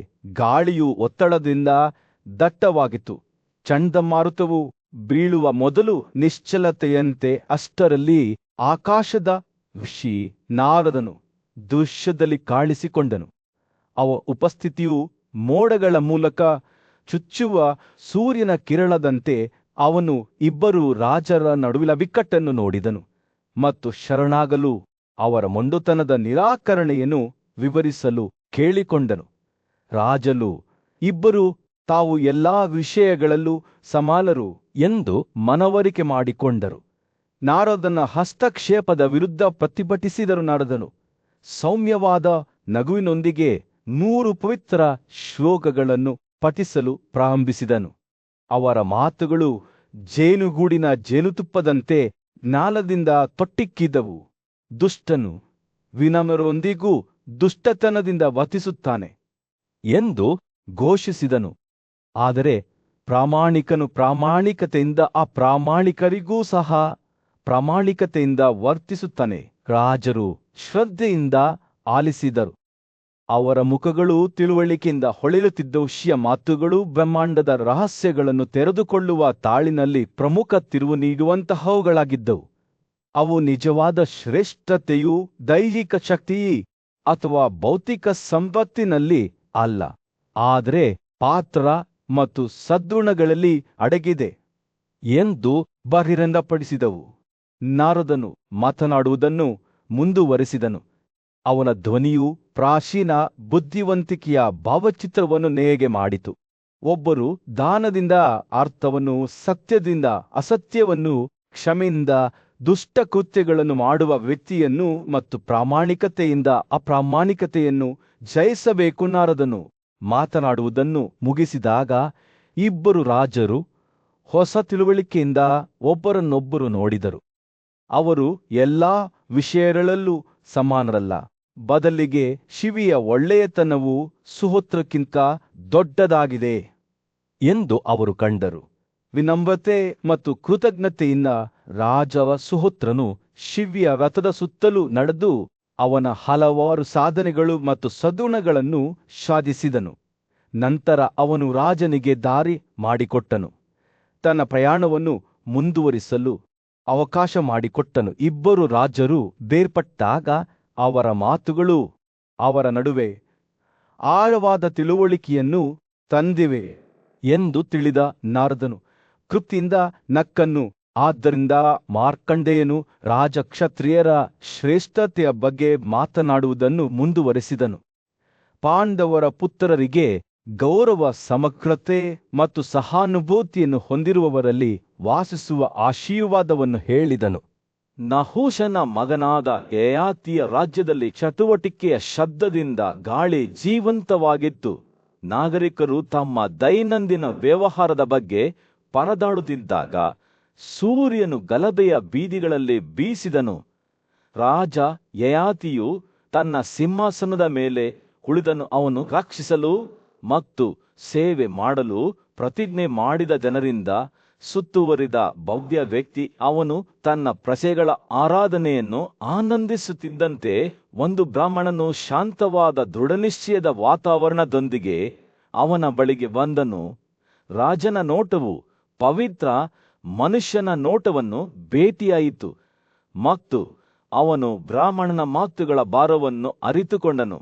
ಓ ರಾಜನೇ! ಪುರೋಹಿತನು ತನ್ನ ಧ್ವನಿಯನ್ನು ತಗ್ಗಿಸಿ ಅಳತೊಡಗಿದನು. ನಾನು ನನ್ನ ಪೂಜ್ಯ ಗುರುವಿನ ಪರವಾಗಿ ನಿನ್ನ ಬಳಿಗೆ ಬರುತ್ತೇನೆ. ಅವನ ಪೋಷಣೆಗಾಗಿ ನಾನು ನಿನ್ನನ್ನು ಸಂಪತ್ತನ್ನು ಬೇಡಿಕೊಳ್ಳುತ್ತೇನೆ. ರಾಜನ ಅಭಿವ್ಯಕ್ತಿ ಚಿಂತನಶೀಲವಾಯಿತು. ವಿನಂತಿಯನ್ನು ಪರಿಗಣಿಸುವಾಗ ಅವನ ಕಣ್ಣುಗಳು ಕಿರಿದಾಗುತ್ತಿದ್ದವು. ಅವನು ಬ್ರಾಹ್ಮಣನನ್ನು ಹತ್ತಿರಕ್ಕೆ ಕರೆದನು. ಅವನ ಕೈ ಅವನಿಗೆ ಮುಕ್ತವಾಗಿ ಮಾತನಾಡಲು ಸನ್ನೆ ಮಾಡಿತು. ಮುಂದುವರಿಯುವ ಮೊದಲು ಪವಿತ್ರ ಮನುಷ್ಯನು ಆಳವಾದ ಉಸಿರನ್ನು ತೆರೆದುಕೊಂಡನು. ಈ ಜಗತ್ತಿನಲ್ಲಿ ಪುರುಷರನ್ನು ಭಿಕ್ಷೆ ಕೇಳಿದಾಗ ಅವರು ಕೇಳುವವರನ್ನು ಆಗಾಗ್ಗೆ ತಿರಸ್ಕಾರ ಮಾಡುತ್ತಾರೆ. ಓ ರಾಜ, ಅಂತಹ ಪರಿಸ್ಥಿತಿಯಲ್ಲಿ ನೀನು ಹೇಗೆ ಪ್ರತಿಕ್ರಿಯಿಸುತ್ತೀಯಾ ಎಂದು ನಾನು ತಿಳಿದುಕೊಳ್ಳಲು ಬಯಸುತ್ತೇನೆ. ಯಾವ ಭಾವನೆಗಳು ನಿನ್ನ ಕ್ರಿಯೆಗಳಿಗೆ ಮಾರ್ಗದರ್ಶನ ನೀಡುತ್ತವೆ? ರಾಜನ ಪ್ರತಿಕ್ರಿಯೆ ತಕ್ಷಣದ ಮತ್ತು ಪ್ರಾಮಾಣಿಕವಾಗಿತ್ತು. ನಾನು ಏನನ್ನು ಬಿಟ್ಟುಕೊಡುತ್ತೇನೆ ಎಂದು ನಾನು ಎಂದಿಗೂ ಹೆಮ್ಮೆ ಪಡುವುದಿಲ್ಲ. ಅವನು ದೃಢನಿಶ್ಚಯದಿಂದ ಕೂಗಿದ ಧ್ವನಿಯಲ್ಲಿ ಹೇಳಿದನು, ನಾನು ನೀಡಲಾಗದ ವಿಷಯಗಳಿಗಾಗಿ ವಿನಂತಿಗಳಿಗೆ ಕಿವಿಗೊಡುವುದಿಲ್ಲ. ಆದರೆ ನೀಡಬಹುದಾದ ವಿಷಯಗಳಿಗಾಗಿ ಪ್ರಾರ್ಥನೆಗಳ ವಿಷಯಕ್ಕೆ ಬಂದಾಗ ನಾನು ಮುಕ್ತ ಹೃದಯದಿಂದ ಕೇಳುತ್ತೇನೆ, ಮತ್ತು ನಾನು ನೀಡಿದಾಗ ನಾನು ಸಂತೋಷದಿಂದ ತುಂಬಿರುತ್ತೇನೆ. ಅವನು ಬ್ರಾಹ್ಮಣನನ್ನು ಬೆಚ್ಚಗಿನ ನಗುವಿನೊಂದಿಗೆ ಅವಲೋಕಿಸುತ್ತಾ ವಿರಾಮಗೊಳಿಸಿದನು. ಪವಿತ್ರನೇ, ನೀನು ಏನನ್ನು ಹುಡುಕುತ್ತಿದ್ದೀಯ? ಬ್ರಾಹ್ಮಣನ ಕಣ್ಣುಗಳು ಕೃತಜ್ಞತೆಯಿಂದ ಹೊಳೆಯುತ್ತಿದ್ದವು. ಓ ರಾಜನೇ, ನಾನು 1000 ಕೈನ್ಗಳನ್ನು ಕೇಳುತ್ತೇನೆ, ನನ್ನ ಗುರುವನ್ನು ಉಳಿಸಿಕೊಳ್ಳುವ ಮತ್ತು ಅವನಿಗೆ ಶಾಂತಿಯನ್ನು ತರುವ ಉಡುಗೊರೆ. ರಾಜನು ತನ್ನ ಕೈ ಎತ್ತಿಕೊಂಡು ರಾಜಮನೆತನದ ಖಜಾಂಚಿಯನ್ನು ಸಂಕೇತಿಸಲು ದಯೆಯಿಂದ ತಲೆಯಾಡಿಸಿದನು. ನನ್ನನ್ನು ಅಶ್ವಶಾಲೆಯ ಬಳಿಗೆ ಕರೆದೊಯ್ಯಿರಿ, ಅವನು ಹೇಳಿದನು, ಮತ್ತು ಈ ಪವಿತ್ರ ಮನುಷ್ಯನಿಗಾಗಿ ನಮ್ಮ 1000 ಅತ್ಯುತ್ತಮ ಜಾನುವಾರುಗಳನ್ನು ಸಿದ್ಧಪಡಿಸು. ಬ್ರಾಹ್ಮಣನು ಅಮೂಲ್ಯವಾದ ಉಡುಗೊರೆಯೊಂದಿಗೆ ಹೊರಟು ಹೋದಾಗ ರಾಜ ಯೆಯಾತಿಯ ಆಲೋಚನೆಗಳು ತನ್ನೊಳಗೆ ತಿರುಗಿಕೊಂಡವು. ಅವನು ಔದಾರ್ಯದ ಸ್ವರೂಪ ಮತ್ತು ಅದು ತನಗೆ ತನ್ನ ಸಂತೋಷದ ಬಗ್ಗೆ ಯೋಚಿಸಿದನು. ಆ ಕ್ಷಣದಲ್ಲಿ ತನ್ನ ಕಾರ್ಯಗಳು ಆಳವಾದ ತತ್ವದಿಂದ ಮಾರ್ಗದರ್ಶಿಸಲ್ಪಡುತ್ತವೆ ಎಂದು ಅವನಿಗೆ ತಿಳಿದಿತು. ಅದು ತನ್ನ ಸುತ್ತಲಿನ ಪ್ರಪಂಚದೊಂದಿಗೆ ಮತ್ತು ಅವನ ಸಹಾಯದ ಅಗತ್ಯವಿರುವವರೊಂದಿಗೆ ಸಂಪರ್ಕವನ್ನು ಹೊಂದಿತು. ಬ್ರಾಹ್ಮಣನು ತನ್ನೊಂದಿಗೆ ರಾಜನ ಔದಾರ್ಯದ ಸುದ್ದಿಯನ್ನು ಹೊತ್ತುಕೊಂಡು ತನ್ನ ಗುರುವಿನ ಬಳಿಗೆ ಹಿಂದಿರುಗಿದನು. ಅವರು ಒಟ್ಟಿಗೆ ರಾಜ ಯೆಯಾತಿಯ ದಯೆಗಾಗಿ ಕೃತಜ್ಞತೆಯಿಂದ ತುಂಬಿದ ಅವರ ಹೃದಯದ 1000 ಮನ್ನಗಳ ಉಡುಗೊರೆಯಲ್ಲಿ ಸಂತೋಷಪಟ್ಟರು. ಮತ್ತು ಪವಿತ್ರ ವ್ಯಕ್ತಿಯು ರಾಜನನ್ನು ನೋಡಿದಾಗ ಅವರ ಭೇಟಿಯು ನೀಡುವ ಮತ್ತು ಸ್ವೀಕರಿಸುವ ಪರಿವರ್ತಕ ಶಕ್ತಿಯ ಜ್ಞಾಪನೆಯಾಗಿದೆ ಎಂದು ಅವನು ತಿಳಿದನು. ಇದು ಕೇವಲ ಸಂಪತ್ತು ಅಥವಾ ಭೌತಿಕ ಆಸ್ತಿಯನ್ನು ಮೀರಿದ ಬಂಧವಾಗಿದೆ. ದಟ್ಟಣೆಯ ಬೀದಿಗಳಲ್ಲಿ ಬೆಚ್ಚಗಿನ ಕಿತ್ತಳೆ ಬಣ್ಣದ ಹೊಳಪನ್ನು ಬೀರಿದ ಸೂರ್ಯನು ವೃಷದರ್ಭ ಸಾಮ್ರಾಜ್ಯದ ಮೇಲೆ ಮುಳುಗಲು ಪ್ರಾರಂಭಿಸಿದನು. ವ್ಯಾಪಾರಿಗಳು ತಮ್ಮ ಸರಕುಗಳನ್ನು ಮಾರಾಟ ಮಾಡುವ ಶಬ್ದಗಳು ಮತ್ತು ತರಬೇತಿ ಮೈದಾನದಿಂದ ಕತ್ತಿಗಳ ಕೋಲಾಹಲದಿಂದ ಗಾಳಿಯು ಜೀವಂತವಾಗಿತ್ತು.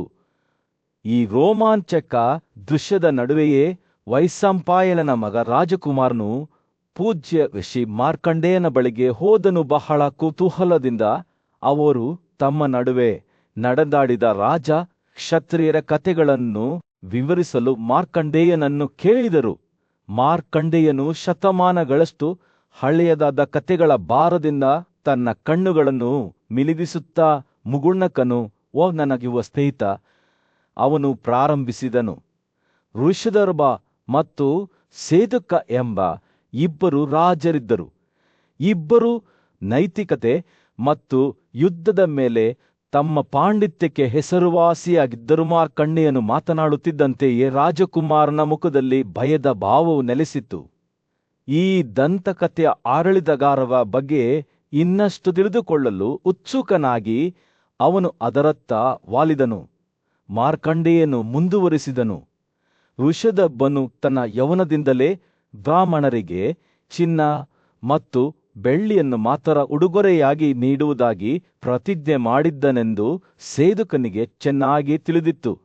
ಒಂದು ದಿನ ವೇದಗಳ ಅಧ್ಯಯನವನ್ನು ಪೂರ್ಣಗೊಳಿಸಿದ ವಿದ್ವಾಂಸ ಬ್ರಾಹ್ಮಣನು ಸೇದುಕನ ಆಸ್ಥಾನಕ್ಕೆ ಬಂದನು.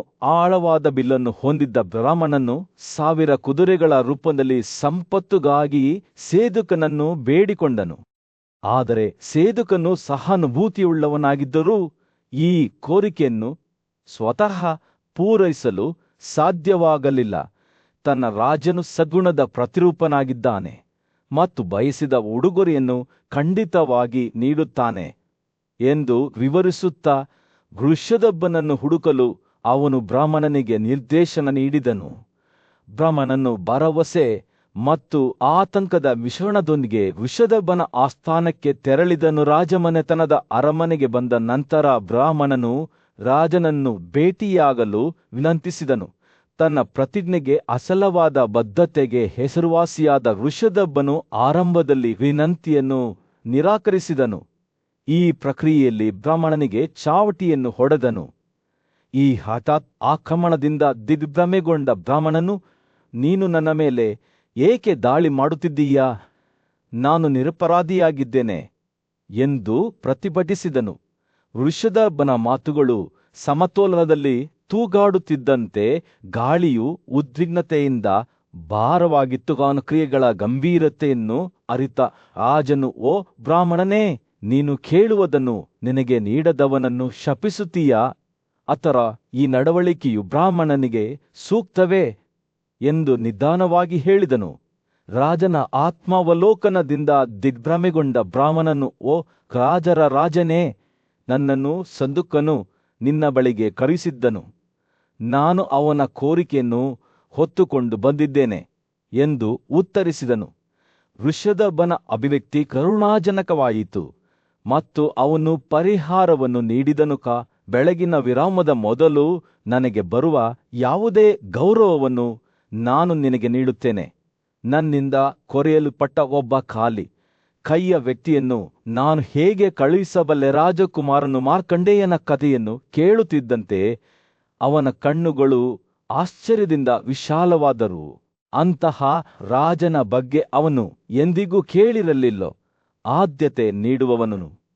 ದೂರದ ದೇಶದಲ್ಲಿ ಉಸೀನಾರನ ಮಗನಾದ ರಾಜ ಸಿವಿ ತನ್ನ ಸಿಂಹಾಸನದ ಮೇಲೆ ಕುಳಿತು ತನ್ನ ಜನರನ್ನು ಸುತ್ತುವರಿದನು. ಗಾಳಿಯು ಒಂದು ಅಸಾಮಾನ್ಯ ದೃಶ್ಯದಿಂದ ತುಂಬಿತ್ತು. ಒಂದು ಪಾರಿವಾಳವು ರಾಜನ ತೊಡೆಯ ಮೇಲೆ ಬಿದ್ದಿದ್ದು ಅದನ್ನು ಬೆನ್ನತ್ತಿದ ಉಗಗಿಡುಗದಿಂದ ಆಶ್ರಯ ಪಡೆಯಿತು. ರಾಜನ ಪಕ್ಕದಲ್ಲಿ ನಿಂತ ಪುರೋಹಿತನು ಎಚ್ಚರಿಕೆಯ ಮಾತುಗಳನ್ನು ಪಿಸುಗುಟ್ಟಿದನು. ಮಹಾರಾಜರೇ, ಇದು ಒಂದು ಅಶುಭ ಸಂಕೇತವಾಗಿದೆ. ಒಬ್ಬರ ದೇಹದ ಮೇಲೆ ಬೀಳುವ ಪಾರಿವಾಳವು ದೊಡ್ಡ ಅಪಾಯವನ್ನು ಮುನ್ಸೂಚಿಸುತ್ತದೆ. ಈ ಸನ್ನಿಹಿತವಾದ ವಿನಾಶದಿಂದ ನಿಮ್ಮನ್ನು ರಕ್ಷಿಸಿಕೊಳ್ಳಲು ಸಂಪತ್ತನ್ನು ನೀಡಿ. ಪಾರಿವಾಳದ ಧ್ವನಿಯು ಭಯದಿಂದ ನಡುಗುತ್ತಿತ್ತು. ನಾನು ಮುನಿ, ಪಾರಿವಾಳದ ರೂಪವನ್ನು ಪಡೆದ ನಾನು ರಕ್ಷಣೆಗಾಗಿ ನಿಮ್ಮ ಬಳಿಗೆ ಬಂದಿದ್ದೇನೆ. ನನ್ನನ್ನು ಬೇಟೆಯಾಡುವ ಗಿಡುಗದಿಂದ ಆಶ್ರಯ ಪಡೆದಿದ್ದೇನೆ. ನಾನು ವೈದಿಕ ಜ್ಞಾನವನ್ನು ಹೊಂದಿದ್ದೇನೆ. ಸ್ವಯಂ ನಿಯಂತ್ರಣ ಮತ್ತು ತಪಸ್ವಿಯ ಜೀವನವನ್ನು ನಡೆಸುತ್ತಿದ್ದೇನೆ ಮತ್ತು ನನ್ನ ಗುರುವಿನ ಬಗ್ಗೆ ಎಂದಿಗೂ ಕೆಟ್ಟದಾಗಿ ಮಾತನಾಡಲಿಲ್ಲ. ನಾನು ವೇದಗಳನ್ನು ಪುನರಾವರ್ತಿಸುತ್ತೇನೆ, ಅವರ ಗದ್ಯವನ್ನು ತಿಳಿದಿದ್ದೇನೆ ಮತ್ತು ಅವುಗಳನ್ನು ಅಕ್ಷರಗಳ ಮೂಲಕ ಅಧ್ಯಯನ ಮಾಡಿದ್ದೇನೆ. ಈಗ ಹತ್ತಿರದ ಕೊಂಬೆಯ ಮೇಲೆ ಕುಳಿತಿರುವ ಗಿಡುಗವು ರಾಜನನ್ನು ಕಟುವಾದ ಧ್ವನಿಯಲ್ಲಿ ಸಂಬೋಧಿಸಿತು. ಜೀವಿಗಳು ವಿಭಿನ್ನ ಕ್ರಮಗಳಲ್ಲಿ ಜನಿಸುತ್ತವೆ. ಬಹುಶಃ ಹಿಂದಿನ ಜೀವನದಲ್ಲಿ ನೀವು ಈ ಪಾರಿವಾಳದಿಂದ ಜನಿಸಿರಬಹುದು. ಈ ಪಕ್ಷಿಯನ್ನು ರಕ್ಷಿಸುತ್ತಾ ನನ್ನ ಆಹಾರದಲ್ಲಿ ನೀವು ಹಸ್ತಕ್ಷೇಪ ಮಾಡುವುದು ಸರಿಯಲ್ಲ. ರಾಜ ಶಿವಿಯು ಪಾರಿವಾಳ ಮತ್ತು ಗಿಡುಗ ಎರಡರ ಮಾತುಗಳ ಬಗ್ಗೆ ಯೋಚಿಸಿದನು. ರಕ್ಷಣೆಯನ್ನು ಕೋರಿ ಪೀಡಿತ ಪ್ರಾಣಿಯನ್ನು ಬಿಟ್ಟುಕೊಡುವುದು ದೊಡ್ಡ ತಪ್ಪು ಎಂದು ಅವನಿಗೆ ತಿಳಿದಿತ್ತು. ಹಾಗೆ ಮಾಡುವವನು ತನಗೆ ಅಗತ್ಯವಿದ್ದಾಗ ರಕ್ಷಣೆಯನ್ನು ಪಡೆಯುವುದಿಲ್ಲ ಎಂದು ರಾಜನು ಹೇಳಿದನು. ಮೋಡಗಳು ಮಳೆಯನ್ನು ತಡೆದುಕೊಳ್ಳುತ್ತವೆ, ಬೀಜಗಳು ಒಣಗುತ್ತವೆ ಮತ್ತು ಅವನ ಸಂತತಿಯು ಬಾಲ್ಯದಲ್ಲಿ ನಾಶವಾಗುತ್ತದೆ. ಸಹಾನುಭೂತಿಯಿಂದ ಪ್ರೇರೇಪಿಸಲ್ಪಟ್ಟ ರಾಜ ಸಿವಿಯು ಪಾರಿವಾಳಕ್ಕೆ ಪರ್ಯಾಯವಾಗಿ ಅಕ್ಕಿಯೊಂದಿಗೆ ಬೇಯಿಸಿದ ಗೂಳಿಯನ್ನು ಅರ್ಪಿಸಲು ನಿರ್ಧರಿಸಿದನು. ಹೇರಳವಾದ ಮಾಂಸದಿಂದ ತುಂಬಿದ ಅದನ್ನು ಗಿಡುಗಗಳ ವಾಸಸ್ಥಾನಕ್ಕೆ ಕೊಂಡೊಯ್ಯುವಂತೆ ಅವನು ತನ್ನ ಮನುಷ್ಯರಿಗೆ ಸೂಚಿಸಿದನು. ಗಿಡುಗವು ನಿರಾಕರಿಸಿತು. ಪಾರಿವಾಳವನ್ನು ಅದರ ಆಹಾರವೆಂದು ನೇಮಿಸಲಾಗಿದೆ ಎಂದು ಹೇಳಿತು. ಪಾರಿವಾಳವನ್ನು ಉಳಿಸಲು ನಿರ್ಧರಿಸಿದ ರಾಜನು ಪರ್ಯಾಯ ಪ್ರಸ್ತಾಪವನ್ನು ಮುಂದಿಟ್ಟನು. ನಾನು ನನ್ನ ಬಲ ತೊಡೆಯ ಮಾಂಸದ ತುಂಡನ್ನು ಕತ್ತರಿಸಿ ಪಾರಿವಾಳದ ಮೇಲೆ ತೂಗುತ್ತೇನೆ. ಅದು ತೂಕದಲ್ಲಿ ಸಮನಾಗಿದ್ದರೆ ನಾನು ಪಾರಿವಾಳದ ಜೀವವನ್ನು ಉಳಿಸುತ್ತೇನೆ. ರಾಜನು ಎಚ್ಚರಿಕೆಯಿಂದ ಅವನ ಮಾಂಸದ ತುಂಡುಗಳನ್ನು ಕತ್ತರಿಸಿದನು. ಆದರೆ ಪ್ರತಿ ಬಾರಿಯೂ ಪಾರಿವಾಳವು ಇನ್ನೂ ಭಾರವಾಗಿತ್ತು. ರಾಜನು ತನ್ನ ದೇಹದ ಭಾಗಗಳನ್ನು ತ್ಯಾಗ ಮಾಡುವುದನ್ನು ಮುಂದುವರೆಸಿದಾಗ ಅವನಿಗೆ ಯಾವುದೇ ನೋವು ಅಥವಾ ದುಃಖವಾಗಲಿಲ್ಲ. ಈ ನಿಸ್ವಾರ್ಥ ಕೃತ್ಯಕ್ಕೆ ಸಾಕ್ಷಿಯಾದ ಗಿಡುಗವು ಅಂತಿಮವಾಗಿ ಕಣ್ಮರೆಯಾಯಿತು. ಪಾರಿವಾಳವನ್ನು ಉಳಿಸಲಾಗಿದೆ. ರಾಜ ಸಿವಿ ಪಾರಿವಾಳವನ್ನು, ಅದರ ನಿಜವಾದ ಗುರುತನ್ನು ಮತ್ತು ಗಿಡುಗದ ಸ್ವರೂಪವನ್ನು ಬಹಿರಂಗಪಡಿಸಲು ಕೇಳಿಕೊಂಡನು. ಪಾರಿವಾಳವು ಉತ್ತರಿಸಿತು, ನಾನು ಅಗ್ನಿಶಾಮಕ ದೇವತೆ, ಇದನ್ನು ವೈಶ್ವಾನರ ಎಂದೂ ಕರೆಯುತ್ತಾರೆ. ಗಿಡುಗವು ಯಾರೂ ಅಲ್ಲ, ಇಂದ್ರಗುಡುಗು ಸಿಡಿಯಿಂದ ಶಸ್ತ್ರಸಜ್ಜಿತವಾಗಿದೆ. ಓ ರಾಜನೇ, ನೀನು ನಿನ್ನನ್ನು ನಿಜವಾದ ನಾಯಕ ಎಂದು ಸಾಬೀತುಪಡಿಸಿದ್ದೀಯಾ. ನಿನ್ನ ನಿಸ್ವಾರ್ಥ ಕಾರ್ಯವು ನಿನಗೆ ದೇವರುಗಳು ಮತ್ತು ಋಷಿಗಳೆರಡರಿಂದಲೂ ಅಪಾರ ಖ್ಯಾತಿ ಮತ್ತು ಗೌರವವನ್ನು ಗಳಿಸಿದೆ. ಆಗ ಪಾರಿವಾಳವು, ರಾಜ ಶಿವಿಯು ಶೀಘ್ರದಲ್ಲೇ ಕಪಟರಮಣ ಎಂಬ ಮಗನನ್ನು ಪಡೆಯುತ್ತಾನೆ ಎಂದು ಭವಿಷ್ಯ ನುಡಿಯಿತು. ಅವನು ತನ್ನ ಶೌರ್ಯ ಮತ್ತು ಅದೃಷ್ಟಕ್ಕೆ ಹೆಸರುವಾಸಿಯಾಗುತ್ತಾನೆ. ದೂರದ ಭೂಮಿಯಲ್ಲಿ ಬುದ್ಧಿವಂತಾದ ವಿಶ್ವಾಮಿತ್ರನ ವಂಶಸ್ಥನಾದ ರಾಜ ಅಷ್ಟಕನು ಅನೇಕ ರಾಜರು ಹಾಜರಿಂದ ಭವ್ಯವಾದ ಕುದುರೆ ಯಜ್ಞವನ್ನು ನಡೆಸಿದ್ದನು. ಅವರಲ್ಲಿ ಅವನ 3 ಸಹೋದರರು ಉಸಿನಾರನ ಪುತ್ರರಾದ ಪ್ರಕರ್ದನ, ವಾಸುಮಾನ ಮತ್ತು ಸಿವಿ ಇದ್ದರು. ಯಜ್ಞವು ಪೂರ್ಣಗೊಂಡ ನಂತರ ಅವರು ತಮ್ಮ ರಾಜ ರಥದ ಮೇಲೆ ಹೊರಟರು. ಅವರು ಪ್ರಯಾಣಿಸುತ್ತಿದ್ದಂತೆ ನಾರದನು ಅವರ ರಥದಲ್ಲಿ ಅವರೊಂದಿಗೆ ಸೇರಿಕೊಂಡನು ಮತ್ತು ರಾಜರಲ್ಲಿ ಒಬ್ಬನು ತನ್ನ ಬುದ್ಧಿವಂತಿಕೆಯನ್ನು ಹಂಚಿಕೊಳ್ಳುವಂತೆ ಕೇಳಿಕೊಂಡನು. ರಾಜನು ಅವರ ಅದೃಷ್ಟದ ಬಗ್ಗೆ ವಿಚಾರಿಸಿದನು, ಏಕೆಂದರೆ ಅವರೆಲ್ಲರೂ ದೀರ್ಘಾಯುಷ್ಯ ಮತ್ತು ಸದ್ಗುಣಗಳಿಂದ ಆಶೀರ್ವದಿಸಲ್ಪಟ್ಟರು ಮತ್ತು ಅವರಲ್ಲಿ ಯಾರು ಮೊದಲು ಸ್ವರ್ಗದಿಂದ ಬೀಳುತ್ತಾರೆ ಎಂದು ಆಶ್ಚರ್ಯಪಟ್ಟರು. ನಾರದನು, ಅಷ್ಟಕನು ಮೊದಲು ಇಳಿಯುತ್ತಾನೆ ಎಂದು ಉತ್ತರಿಸಿದರು. ಇದಕ್ಕೆ ಕಾರಣವೇನೆಂದರೆ, ಅಷ್ಟಕನು ಒಮ್ಮೆ ನಾರದನನ್ನು ತನ್ನ ರಾಜ್ಯದ ಪ್ರವಾಸಕ್ಕೆ ಕರೆದೊಯ್ದಿದ್ದನು. ಅವನಿಗೆ ಸಾವಿರಾರು ಜಾನುವಾರುಗಳನ್ನು ತೋರಿಸಿದನು. ಪ್ರತಿಯೊಂದೂ ವಿಭಿನ್ನ ಬಣ್ಣಗಳನ್ನು ಹೊಂದಿದ್ದವು. ಅವುಗಳ ಮಾಲೀಕತ್ವದ ಬಗ್ಗೆ ಕೇಳಿದಾಗ ಅಷ್ಟಕನು ಹೆಮ್ಮೆಯಿಂದ, ಅವು ತನ್ನಿಂದ ಬಂದ ಉಡುಗೊರೆಗಳು ಎಂದು ಹೇಳಿಕೊಂಡನು. ಈ ಹೆಮ್ಮೆಯ ಉತ್ತರವು ಮರಣಾನಂತರದ ಜೀವನದಲ್ಲಿ ಅವನ ಪತನಕ್ಕೆ ಕಾರಣವಾಗುತ್ತದೆ. ನಂತರ ಇತರ ರಾಜರು ತಮ್ಮಲ್ಲಿ ಯಾರು ಮುಂದೆ ಬೀಳುತ್ತಾರೆ ಎಂದು ಕೇಳಿದರು. ನಾರದನು, ಎರಡನೆಯವನು ಇಳಿಯುತ್ತಾನೆ ಎಂದು ಬಹಿರಂಗಪಡಿಸಿದನು. ಆತ ವಿವರಿಸಿದ ಕಾರಣವೇನೆಂದರೆ, ಪ್ರಕರ್ದನು ಒಮ್ಮೆ ಬ್ರಾಹ್ಮಣನಿಗೆ ಕುದುರೆಯೊಂದನ್ನು ನೀಡುವುದಾಗಿ ವಾಗ್ದಾನ ಮಾಡಿದರು. ಆದರೆ ಅಂತಿಮವಾಗಿ ಅವನನ್ನು ನಿಲ್ಲಿಸುತ್ತಲೇ ಇದ್ದನು. ಅವನು ತನ್ನ ರಥದ ಕುದುರೆಗಳನ್ನು ಒಂದೊಂದಾಗಿ ಪ್ರತಿ ಬಾರಿಯೂ ನಾನು ಅದನ್ನು ನಂತರ ನಿನಗೆ ಕೊಡುತ್ತೇನೆ ಎಂದು ಹೇಳಿದನು. ಈ ಸ್ವಾರ್ಥಿ ಕೃತ್ಯವು ಅವನ ಪತನಕ್ಕೂ ಕಾರಣವಾಯಿತು. ನಂತರ ಉಳಿದ 2 ರಾಜರು ತಮ್ಮ ಹಣೆಬರಹದ ಬಗ್ಗೆ ಕೇಳಿದರು. ಮುಂದಿನ ಬಾರಿ ವಾಸುಮಾನರು ಪತನಗೊಳ್ಳುತ್ತಾರೆ ಎಂದು ನಾರದನು ಬಹಿರಂಗಪಡಿಸಿದನು. ಕಾರಣ ಅವನು ವಿವರಿಸಿದಂತೆ ವಾಸುಮಾನರಿಗೆ ಬ್ರಾಹ್ಮಣನು ಒಂದು ಸುಂದರವಾದ ಹೂವಿನ ರಥವನ್ನು ಅರ್ಪಿಸಿದನು. ಆದರೆ ಪ್ರತಿಭಾವೆ ನಾರದನು ಅದನ್ನು ಮೆಚ್ಚಿದಾಗ ರಾಜನು ಅದನ್ನು ಅವನಿಗೆ ನೀಡಲು ನಿರಾಕರಿಸಿದನು. ನೀವು ಈಗಾಗಲೇ ಅದನ್ನು ಸಾಕಷ್ಟು ಪ್ರಶಂಸಿಸಿದ್ದೀರಿ ಎಂದು ಹೇಳಿದನು. ಈ ದಾರ್ಯದ ಕೊರತೆಯು ಅವನ ಪತನಕ್ಕೂ ಕಾರಣವಾಯಿತು. ಕೊನೆಗೆ ರಾಜರಲ್ಲಿ ಒಬ್ಬನು ಶಿವಿಯ ಹಣೆಬರಹವನ್ನು ಕೇಳಿದನು. ನಾರದನು ತಾನು ಶಿವಿಯನ್ನು ಬಿಟ್ಟು ಸ್ವರ್ಗಕ್ಕೆ ಹೋಗುತ್ತೇನೆ, ಆದರೆ ಸ್ವತಃ ನಾರದನು ಸ್ವರ್ಗದಿಂದ ಬೀಳುತ್ತಾನೆ ಎಂದು ಉತ್ತರಿಸಿದನು. ಕಾರಣ ಅವನು ವಿವರಿಸಿದಂತೆ ಶಿವಿಯನ್ನು ಒಮ್ಮೆ ಸೃಷ್ಟಿಕರ್ತ ದೇವರಾದ ವಿಧಾತ್ರಿ ಎಂದು ವೇಷ ಧರಿಸಿದ ಬ್ರಾಹ್ಮಣನು ಪರೀಕ್ಷಿಸಿದನು. ಬ್ರಾಹ್ಮಣನು ಆಹಾರಕ್ಕಾಗಿ ತನ್ನ ಸ್ವಂತ ಮಗನನ್ನು ಕೊಲ್ಲುವಂತೆ ಶಿವನನ್ನು ಕೇಳಿದರು. ಆದರೆ ಶಿವಿಯು ಹಿಂಜರಿಯಲಿಲ್ಲ ಮತ್ತು ಹುಡುಗನ ಮಾಂಸವನ್ನು ಸ್ವತಃ ಬೇಯಿಸಿ ತಿನ್ನಲು ಮುಂದಾದನು. ಆದಾಗ್ಯೂ ಬ್ರಾಹ್ಮಣನು ತನ್ನ ನಿಜವಾದ ಗುರುತನ್ನು ಬಹಿರಂಗಪಡಿಸಿದಾಗ ಮತ್ತು ಶಿವಿಯ ಸ್ವಯಂ ನಿಯಂತ್ರಣವನ್ನು ಹೊಗಳಿದಾಗ ತಾನು ಅವನನ್ನು ಯಾವಾಗಲೂ ಪರೀಕ್ಷಿಸುತ್ತಿದ್ದೆ ಎಂದು ಒಪ್ಪಿಕೊಳ್ಳಬೇಕಾಯಿತು. ಶಿವಿಯು ತನ್ನ ಕಾರ್ಯಗಳ ಬಗ್ಗೆ ಹೆಮ್ಮೆಯಿಂದ ತನ್ನ ಸಲಹೆಗಾರರಿಗೆ ತಾನು ಕೀರ್ತಿ ಅಥವಾ ಸಂಪತ್ತಿಗಾಗಿ ಏನನ್ನೂ ಮಾಡಿಲ್ಲ, ಬದಲಿಗೆ ಸದ್ಗುಣದ ಮಾರ್ಗವನ್ನು ಅನುಸರಿಸುವ ಬಯಕೆಯಿಂದ ಮಾಡಿದ್ದೇನೆ ಎಂದು ವಿವರಿಸಿದನು. ತನ್ನ ಕಾರ್ಯಗಳು ಪಾಪವಲ್ಲ ಮತ್ತು ತಾನು ಪ್ರಾಮಾಣಿಕತೆಯಿಂದ ವರ್ತಿಸಿದ್ದೇನೆ ಎಂದು ಅವನು ನಂಬಿದ್ದನು. ಶಿವಿಯ ಮಾತುಗಳಿಂದ ಪ್ರಭಾವಿತನಾದ ನಾರದನು ಅವರ ಕಾರ್ಯಗಳ ಬಗ್ಗೆ ಸತ್ಯವನ್ನು ಬಹಿರಂಗಪಡಿಸಿದನು. ಪ್ರಶಾಂತ ಅರಣ್ಯದಲ್ಲಿ ಪಾಂಡುವಿಲ ಪುತ್ರರು ಬುದ್ಧಿವಂತ ಮಾರ್ಕಂಡೇಯ ಋಷಿಯ ಸುತ್ತಲೂ ಒಟ್ಟುಗೂಡಿದರು.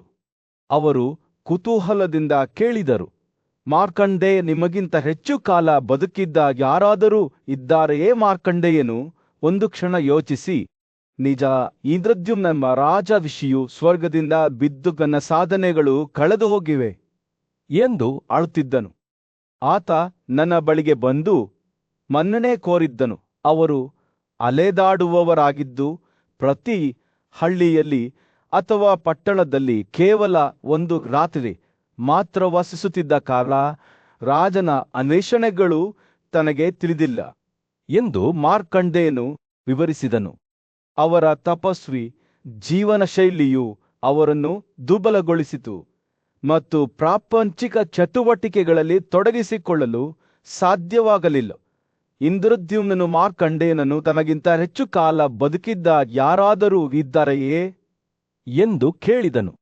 ಮಾರ್ಕಂಡೇಯನು ಅವರ ಪ್ರಸ್ತುತ ಸ್ಥಳದಿಂದ ದೂರದಲ್ಲಿರುವ ಭವ್ಯವಾದ ಹಿಮಾಲಯದಲ್ಲಿ ಪ್ರವರಾಕರ್ಣ ಎಂಬ ಗೂಬೆ ವಾಸಿಸುತ್ತಿದೆ ಎಂದು ಉತ್ತರಿಸಿದನು. ಈ ಮಾಹಿತಿಯಿಂದ ಕುತೂಹಲಗೊಂಡ ಇಂದ್ರದ್ಯುಮ್ನನು ಕುದುರೆಯಾಗಿ ಮಾರ್ಪಟ್ಟು ಮಾರ್ಕಂಡೇಯನನ್ನು ಹೊತ್ತುಕೊಂಡು ಪ್ರವರಾಕರ್ಣನನ್ನು ಭೇಟಿಯಾದನು.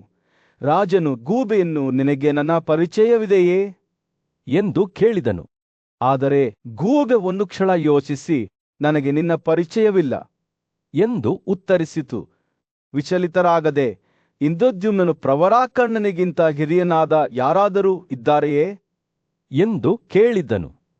ಗೂಬೆಯು ನದಿಜಂಡ ಎಂಬ ಕ್ರೇನ್ ಹತ್ತಿರದ ಸರೋವರದ ಬಳಿ ವಾಸಿಸುತ್ತಿದೆ ಮತ್ತು ರಾಜನನ್ನು ಗುರುತಿಸಲು ಸಾಧ್ಯವಾಗಬಹುದು ಎಂದು ಉತ್ತರಿಸಿತು. ಮಾರ್ಕಂಡೇಯ ಗೂಬೆ ಮತ್ತು ರಾಜ ಸರೋವರಕ್ಕೆ ಪ್ರಯಾಣ ಬೆಳೆಸಿದರು. ಅಲ್ಲಿ ಅವರು ನದಿಜಂಡನನ್ನು, ನಿಮಗೆ ರಾಜ ಇಂದ್ರದ್ಯುಮ್ನನ ಪರಿಚಯವಿದೆಯೇ ಎಂದು ಕೇಳಿದರು. ಕ್ರೇನ್ ಒಂದು ಕ್ಷಣ ಯೋಚಿಸಿ, ನನಗೆ ಈ ರಾಜನ ಪರಿಚಯವಿಲ್ಲ ಎಂದಿತ್ತು. ಆದರೆ ಅವನಿಗಿಂತ ಹಿರಿಯನಾದ ಯಾರಾದರೂ ಇದ್ದಾರೆಯೇ ಎಂದು ಕೇಳಿದಾಗ ನದಿಜಂಡನು, ಅಕುಪಾರ ಎಂಬ ಆಮೆಯೇ ಅದೇ ಸರೋವರದಲ್ಲಿ ವಾಸಿಸುತ್ತಿದೆ ಮತ್ತು ರಾಜನ ಪರಿಚಯವಿರಬಹುದು ಎಂದು ಉತ್ತರಿಸಿದನು. ಗುಂಪು ಸರೋವರದ ಅಂಚಿಗೆ ಪ್ರಯಾಣ ಬೆಳೆಸಿತು. ಅಲ್ಲಿ ಅವರು ಅಕುಪರನನ್ನು ಭೇಟಿಯಾದವು. ಅವನು ನೀರಿನಿಂದ ಹೊರಬಂದಾಗ ಅವನ ಕಣ್ಣುಗಳು ಕಣ್ಣೀರಿನಿಂದ ತುಂಬಿದವು ಮತ್ತು ಅವನ ಹೃದಯವು ತೀವ್ರವಾಗಿ ನಡುಗಿತು. ಅವನು ಎಲ್ಲೆಡೆ ನಡುಗಿದನು. ಭಾವೋದ್ರೇಕದಿಂದ ಬಹುತೇಕ ಹೊರಬಂದನು. ಕೈಗಳನ್ನು ಜೋಡಿಸಿ, ಅಯ್ಯೋ, ನಮಗೆ ಇದು ತಿಳಿದಿಲ್ಲವೇ? ಅವನು ಬೆಂಕಿಯ ಸಮಾರಂಭದಲ್ಲಿ 1000 ಬಲಿ ದಂಧೆಗಳನ್ನು ನೆಟ್ಟಿದ್ದನು ಮತ್ತು ಈ ರಾಜನು ಯಜ್ಞವನ್ನು ಪೂರ್ಣಗೊಳಿಸಿದ ನಂತರ ಬ್ರಾಹ್ಮಣರಿಗೆ ನೀಡಿದ ದನಗಳ ಪಾದಗಳಿಂದ ಸರೋವರವನ್ನು ಉತ್ಖನನ ಮಾಡಲಾಯಿತು. ಅಂದಿನಿಂದ ನಾನು ಇಲ್ಲಿ ವಾಸಿಸುತ್ತಿದ್ದೇನೆ. ಅಕುಪಾರನು ಮಾತನಾಡುವುದನ್ನು ಮುರಿಸಿದಂತೆಯೇ ಆಕಾಶದಿಂದ ಒಂದು ಆಕಾಶದ ರಥವು ಇಳಿಯಿತು. ಅದರೊಂದಿಗೆ ಇಂದ್ರದ್ಯುಮ್ನನನ್ನು ಉದ್ದೇಶಿಸಿ ಬಂದು ಸ್ವರ್ಗದಲ್ಲಿ ನಿಮ್ಮ ಸರಿಯಾದ ಸ್ಥಾನವನ್ನು ಪಡೆದುಕೊಳ್ಳಿ, ನಿಮ್ಮ ಸಾಧನೆಗಳು ಶ್ರೇಷ್ಠವಾಗಿವೆ ಮತ್ತು ನೀವು ಸಂತೋಷದಿಂದ ಮರಳಲು ಅರ್ಹರಾಗಿದ್ದೀರಿ ಎಂಬ ಆಕಾಶದ ಧ್ವನಿಯನ್ನು ಹೊಂದಿತ್ತು. ಆ ಧ್ವನಿಯು ಪವಿತ್ರ ಶ್ಲೋಕಗಳನ್ನು ಪಠಿಸಿತು. ಸದ್ಗುಣಗಳು ಭೂಮಿಯಾದ್ಯಂತ ಹರಡಿವೆ ಮತ್ತು ಸ್ವರ್ಗಕ್ಕೆ ಏರುತ್ತದೆ ಎಂದು ಹೇಳಿತು. ಅವರ ವರದಿ ಇರುವವರೆಗೂ ಸ್ವರ್ಗದಲ್ಲಿ ಮಾಡುವವರ ಉಪಸ್ಥಿತಿಯೂ ಸಹ ಇದೆ. ಇಂದ್ರದ್ಯುಮ್ನ ಈ ಮಾತುಗಳಿಂದ ಪ್ರಭಾವಿತನಾಗಿ ರಾಜ ಯುಧಿಷ್ಠಿರನ ಸಭೆಯಲ್ಲಿ ಒಬ್ಬ ಮಹಾನ್ ಮತ್ತು ನ್ಯಾಯಯುತ ಆಡಳಿತಗಾರ, ಪ್ರಸಿದ್ಧ ಋಷಿ ಮಾರ್ಕಂಡೇಯನು ಸ್ವರ್ಗದಲ್ಲಿ ತನ್ನ ಸ್ಥಾನವನ್ನು ಮರಳಿ ಪಡೆಯಲು ರಾಜ ಋಷಿ ಇಂದ್ರದ್ಯುಮ್ನನ ಪ್ರಯಾಣದ ಕಥೆಯನ್ನು ವಿವರಿಸಲು ಪ್ರಾರಂಭಿಸಿದನು.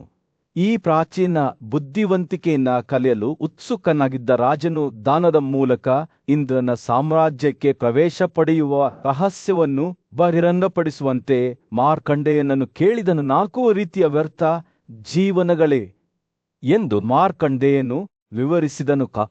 ಒಬ್ಬ ಮಗ ಇಲ್ಲದವನು ಸದ್ಗುಣದಿಂದ ದಾರಿ ತಪ್ಪಿದವನು, ಜೀವನೋಪಾಯಕ್ಕಾಗಿ ಇತರರ ಮೇಲೆ ಅವಲಂಬಿತನಾದವನು ಮತ್ತು ಪಿತೃಗಳು, ಪೂರ್ವಜರು, ದೇವರುಗಳು ಅಥವಾ ಅತಿಥಿಗಳೊಂದಿಗೆ ಹಂಚಿಕೊಳ್ಳದೆ ಆಹಾರವನ್ನು ಬೇಯಿಸುವವನು, ಸದ್ಗುಣದ ಪ್ರತಿಜ್ಞೆಗಳಿಂದ ದೂರವಾದವರಿಗೆ, ಕಳ್ಳರು, ಸುಳ್ಳು ಬೋಧಕರು, ಸುಳ್ಳು ವ್ಯಕ್ತಿಗಳು ಮತ್ತು ದುಡುಕಿನಲ್ಲಿ ಜನಿಸಿದವರು